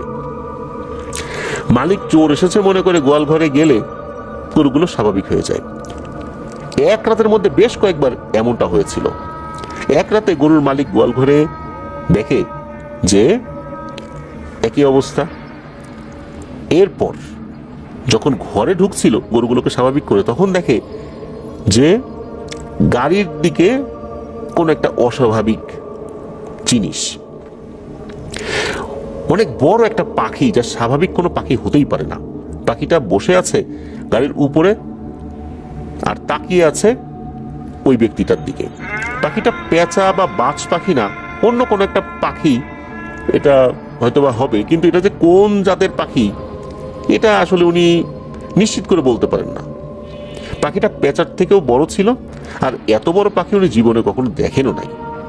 আর পাখিটার চোখ লাল টকটকে ছিল, যা অন্ধকারের মধ্যে উনি স্পষ্ট দেখতে পেয়েছেন। 2-3 সেকেন্ড তাকিয়ে থেকে পাখিটা উড়ে জঙ্গলের দিকে চলে যায়। উনি নিশ্চিত করে এটাও বলেন যে পাখিটার শরীরে কোনো সমস্যা ছিল না, বা কোনো একটা সমস্যা হয়তোবা মনে হতে পারে যে তার শরীরে। উনি আসলে 2-3 সেকেন্ডের মধ্যে এতটুকু বুঝতে পারলেন যে সমস্যা বলতে যে দেখা যাচ্ছে তার লোম ছিল না বা এরকম, ওইরকম না। তবে এতটুকু বলতে পেরেছেন যে যখন ডানা ঝাপটিয়ে উড়ে গেল, মনে হলো অনেক কষ্ট করে সে ডানা ঝাপটিয়ে উড়ে গেল। অনেক সময় বড় পাখি হঠাৎ করে উঠতে পারে না, কিছুটা পথ এগিয়ে তারপর ওড়ে। যেমনটা বিমান ফ্লাই করার সময় একটা সময় নাই, এটাও হতে পারে। ওই দৃষ্টিকোণ থেকে মনে হচ্ছে তার উঠতে সমস্যা হচ্ছে, এছাড়া কোনো সমস্যা আছে বলে তার কাছে মনে হয়নি। তো যাই হোক, আরেকদিন লাল মিয়ার আম্মা রাতে ওঠেন অজু করতে, টিউবওয়েলের দিকে গিয়েছেন। ওনার অনুমান ফজর আজান হয়ে গেছে, অথচ আজান কিন্তু হয় নাই। বৃষ্টিতে উঠোন কাদা হয়ে গেছে। তিনি শব্দ পেলেন কেউ কাদার উপর দিয়ে কোনো কিছু টেনে হিচড়ে নিয়ে যাচ্ছে। লাল মিয়ার আম্মা এগিয়ে উকি দিয়ে দেখেন গাড়িটা ধীরে ধীরে চলে যাচ্ছে রাস্তার দিকে। চোর হয়তো গাড়ি চুরি করে নিয়ে যাচ্ছে। দেরি না করে তিনি বাড়ির সবাইকে ডেকে সজাগ করেন। একে একে সবাই বের হয়ে দেখেন গাড়ি বাড়ি থেকে বের হয়ে রাস্তা অবধি প্রায় 30 হাত দূরে চলে গেছে। মানুষের কোলাহলে পাশের বাড়ির মানুষও কিন্তু সে রাতে দেখতে এসেছেন এই অবস্থা। গাড়িতে কিন্তু কেউ নাই। নিজেদের চোখে দেখার পরও বিশ্বাস করতে সকলের কষ্ট হচ্ছে যে গাড়ি একা একা চলছে। গাড়ির চাবি ছিল ঘরে লাল মিয়ার কাছে, আর গাড়ি রাখা ছিল ঘরের একদম সামনে। এইভাবে প্রায় 15 দিন পার হয়। প্রতি রাতেই কোনো না কোনো ঘটনা হচ্ছে বাড়িতে। লাল মিয়ার বাবা একজন হুজুরের কাছে যান এবং পানি পড়া এনে গাড়িতে ছিটিয়ে দেন। কবিরাজ প্রতিদিন সন্ধ্যায় পানি পড়া ছিটাতে বলে দেন গাড়িতে। এতে করেও কিছুটা কাজ হয়, সেটা হচ্ছে গাড়ি ঠিক আগের জায়গায় থাকে। রাতে একা একা গাড়িটা কোথাও চলে যায় না। এখন সমস্যা দেখা দেয় লাল মিয়া আর তার ছোট বাচ্চার। সন্ধ্যা থেকে সকাল পর্যন্ত বাচ্চা কান্নাকাটি করে, কোনো কিছুতেই বাচ্চার কান্না থামে না। বাচ্চা রাতে কোনো কিছু খায় না, শুধু কেঁদে কেঁদে রাত পার করে। লাল মিয়াকে স্বপ্নে কেউ বিছানা থেকে মনে হচ্ছে তুলে নিয়ে যেতে চায়। লাল মিয়া আপ্রাণ চেষ্টা করছে তার থেকে নিজেকে বাঁচাতে। এক পর্যায়ে লাল মিয়া তার হাত থেকে ফসকে নিজের বিছানায় পড়ে যান। এটা উনি স্বপ্নে দেখেন। এরপর লাল মিয়ার ঘুম ভেঙে যায়, তার স্ত্রী ঘুম থেকে উঠে বসে পড়েন। আসলে উনি স্বপ্নে এই বিষয়টা দেখলেও সত্যি সত্যি এটা হয়েছিল, কারণ বিছানার উপর প্রচন্ড রকমের ঝাঁকি ওনার স্ত্রী অনুভব করেছিলেন, যার কারণে ওনার ওয়াইফ তো জেগেছিলেনই, এই শব্দে পাশের রুমে লাল মিয়ার মা বাবাও জেগে ওঠে। স্বপ্নে লাল মিয়া যা দেখেছে বাস্তবে আসলে তাই হয়। স্বপ্ন বা বাস্তব আমরা যেটাই বলি, এমন ঘটনা হামেশাই হতে থাকে রাতে লাল মিয়ার সাথে। কেউ গলায় হ্যাচকা টান দিয়ে তাকে নিয়ে যাচ্ছে, কোনোদিন হাত ধরে টেনে নিয়ে যাচ্ছে, এরকম স্বপ্ন সে দেখতে থাকে। পরবর্তীতে ঘুম ভাঙলে গলায় বা হাতে চেপে ধরার একটা দাগ পড়ে যায়, এরকম দাগ স্পষ্ট দেখা যায়। লাল মিয়ার বাবা পরদিন অন্য এক হুজুরের কাছে যান। লাশ নিয়ে যাওয়ার পর থেকে সব ঘটনা খুলে বলেন। হুজুর একদিন সময় চেয়ে তাদেরকে আজ চলে যেতে বলেন। একদিন পর হুজুরের কাছে লাল মিয়াকে নিয়ে তার বাবা যান। হুজুর জানান তার জিনেরা কোনো সংবাদই আনতে পারেনি। তারা ওই এলাকায় গিয়ে ওই বাড়িটা নাকি দেখতেই পায় নাই, অর্থাৎ লাল মিয়ার যে বাড়ি এটা দেখতেই পায় নাই, খুঁজে পায় নাই। বিষয়টা এরকম না, কিন্তু এরকম হচ্ছে যে এমন কোন একটা মায়াজাল এখানে সৃষ্টি করে রাখা হয়েছে যাতে করে এই ভালো জিনেরা তারা ওই বাড়িটা দেখতে পাচ্ছেন না, অন্য জিনিস খুঁজে পাচ্ছেন, কিন্তু ঠিক লাল মিয়ার যেই ঘরটা, যেই ঘরে লাল মিয়া তার ওয়াইফ থাকে, বাচ্চা থাকে, লাল মিয়ার মা বাবা থাকে, ঠিক ওই ঘরটা খুঁজে পাচ্ছে না, অন্য সব কিছু আছে। দরকার তো লাল মিয়ার ঘর। লাল মিয়ার সম্পর্কে তথ্য নিতে গেলে তো লাল মিয়ার কাছে যেতে হবে। এখন এই এক মায়াজাল, যেই মায়াজাল দিয়ে তার বাড়িটাকে জিনেদের চোখ থেকে আড়াল করে রাখা হয়েছে। হুজুর জানান যে মাগরিবের পর আপনারা এসে আমাকে আপনার বাড়িতে নিয়ে যাবেন, আমি নিজে গিয়ে জিনিসটা দেখব ঘটনাটা কি। মাগরিবের পর লাল মিয়া রিক্সা করে গিয়ে হুজুরকে নিয়ে আসেন। হুজুর বাড়িতে ঢুকে লাল মিয়ার গাড়ির দিকে তাকিয়ে থেমে যান, কতক্ষণ গাড়ির দিকে তাকিয়ে থেকে পেছনে ফিরে যান। হুজুর এক ভয়ঙ্কর তথ্য দেন তখন। গাড়ির উপর নাকি বসে আছে এক শক্তিশালী কিন্তু অসুস্থ জিন। তদ্বিত দূরের কথা, তার সাথে কথা বলার কোনো ধরনের চেষ্টা করলেও নাকি হুজুরের ক্ষতি হবে। হুজুর জানান যে কাল শুক্রবার আপনারা আমার সাথে ময়মনসিংহ শহরে একটা বড় মসজিদ রয়েছে, সেখানে জুম্মার নামাজ পড়বেন। আমি আমার ওস্তাদ হুজুরের সাথে আপনাদেরকে নিয়ে দেখা করব এই সমস্যার সমাধানের জন্য। ওস্তাদ হুজুর বড় মসজিদ এবং বড় যে মাদ্রাসা রয়েছে সেখানে খুবই গুরুত্বপূর্ণ একটা দায়িত্বে রয়েছেন। সঙ্গত কারণে আমরা তার নাম বলছি না, এতটুকুই বলছি তিনি বাংলাদেশের রিনাউন্ড একজন আলেম। বাংলাদেশে শুধু আলেম সমাজ নয়, অনেক সাধারণ মানুষও ওনার নাম জানেন। আর ওনার এলেমের পরিসীমা বর্তমান বাংলাদেশে যে কয়েকজন হাতে গোনা টপ লেভেলের আলেম রয়েছেন তাদের পর্যায়ে। তো ওস্তাদ হুজুরের সাথে দেখা করার পর সব ঘটনা খুলে বলা হলো। হুজুর তাদেরকে রেখে একটি বিশেষ রুমে চলে গেলেন। প্রায় 1 ঘন্টা পর ফিরে আসেন। হুজুর জানান লাশ নিয়ে যাওয়ার পথে কিছু মানুষ খেকো জিন এই গাড়িটার পিছু নেয়। সেই শালবনে বসবাস করে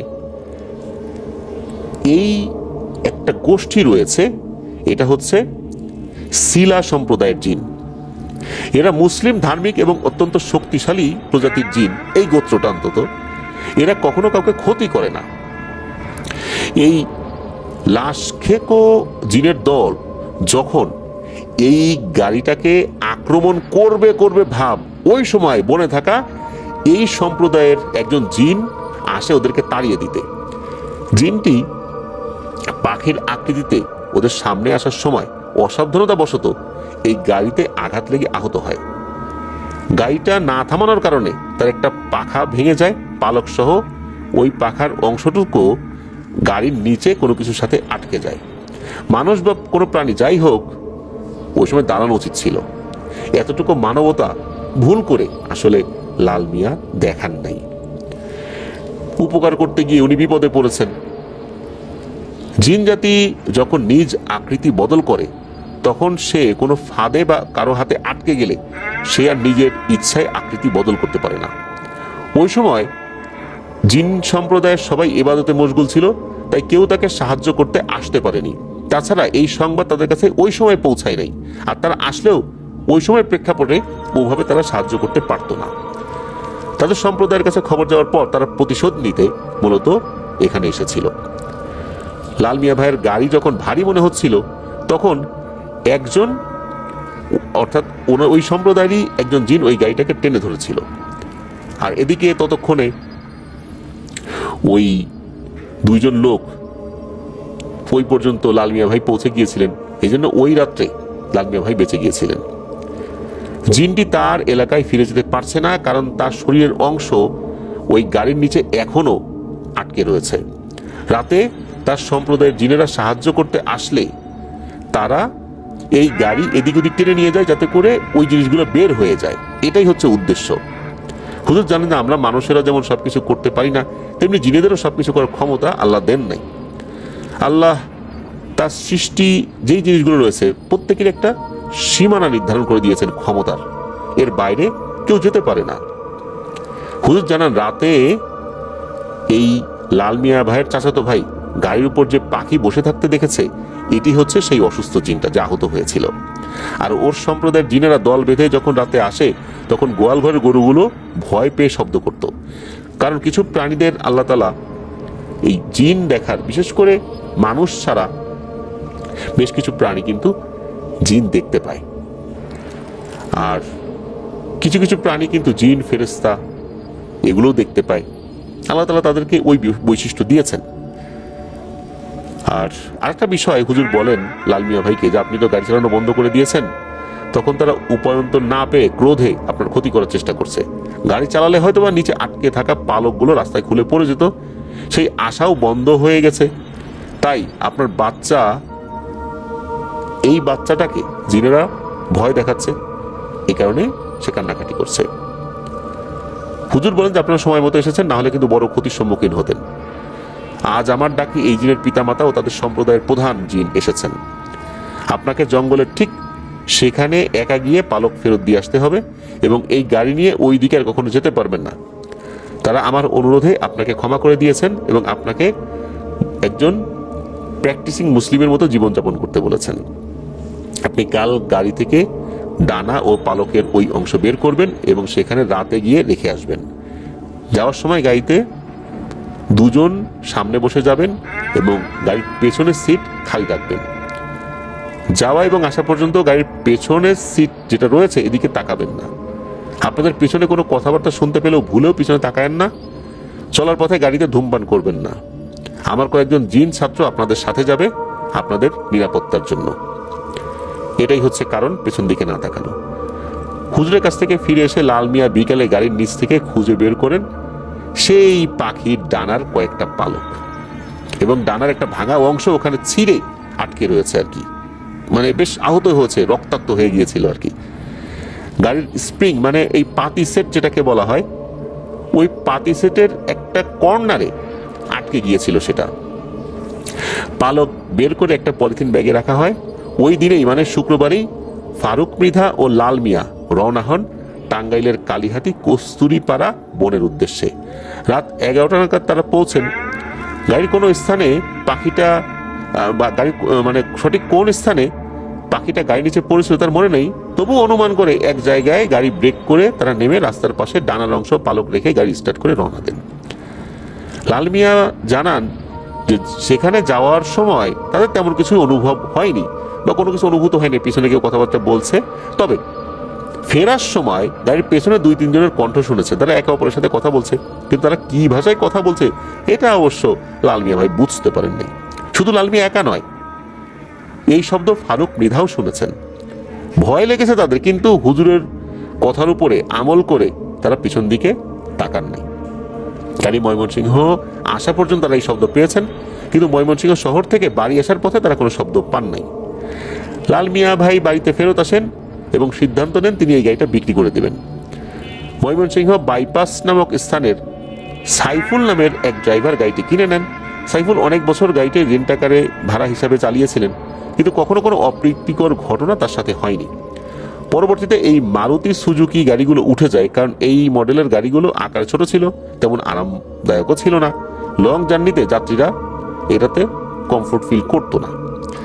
জাপানি গাড়ির জনপ্রিয়তার এই সময়ে এই মডেলের গাড়ির বিশেষ করে এই মডেলের যে গাড়িটা, এটা তো জাপানি গাড়ি ছিল, জনপ্রিয় ছিল সত্য অল্প মানে পথে যাওয়ার জন্য, কিন্তু একটা প্রবলেম ছিল, এই গাড়ির খুচরা পার্টসগুলো এগুলো পাওয়াটা দুষ্কর ছিল। লাল মিয়ার এই গাড়িটি নাকি এখনো আছে, যার কাছে বিক্রি করেছিলেন সাইফুল ভাই পরবর্তীতে কোনো এক গ্যারেজে এটা বিক্রি করে দিয়েছিলেন। গাড়ির ইঞ্জিন, গিয়ার বক্স এসব নাই, শুধু চ্যাসিস এবং বডি চাকা রয়েছে। ময়মনসিংহ দীঘারকান্দা বাইপাসের কোনো এক গ্যারেজে এই গাড়িটা এখনো পরিত্যক্ত অবস্থায় পড়ে রয়েছে। প্রিয় লিসেনার্স, এই যেই ঘটনাটা শুনলেন, এই ঘটনার পর থেকে এই লাল মিয়া ভাই কিন্তু একদম প্র্যাকটিসিং মুসলিম হয়ে যান। এখনো কিন্তু উনি ওই আমলই করছেন। উনি এখন ট্রাক চালান, তবে রেগুলার যে চালান বিষয়টা এরকম না। ওনার বর্তমান জীবনযাপন একজন পরিপূর্ণ মুসলিম যেভাবে জীবনযাপন করে ঠিক সেটাই উনি ফলো করে ওনার জীবনযাপন পরিচালনা করার চেষ্টা করছেন।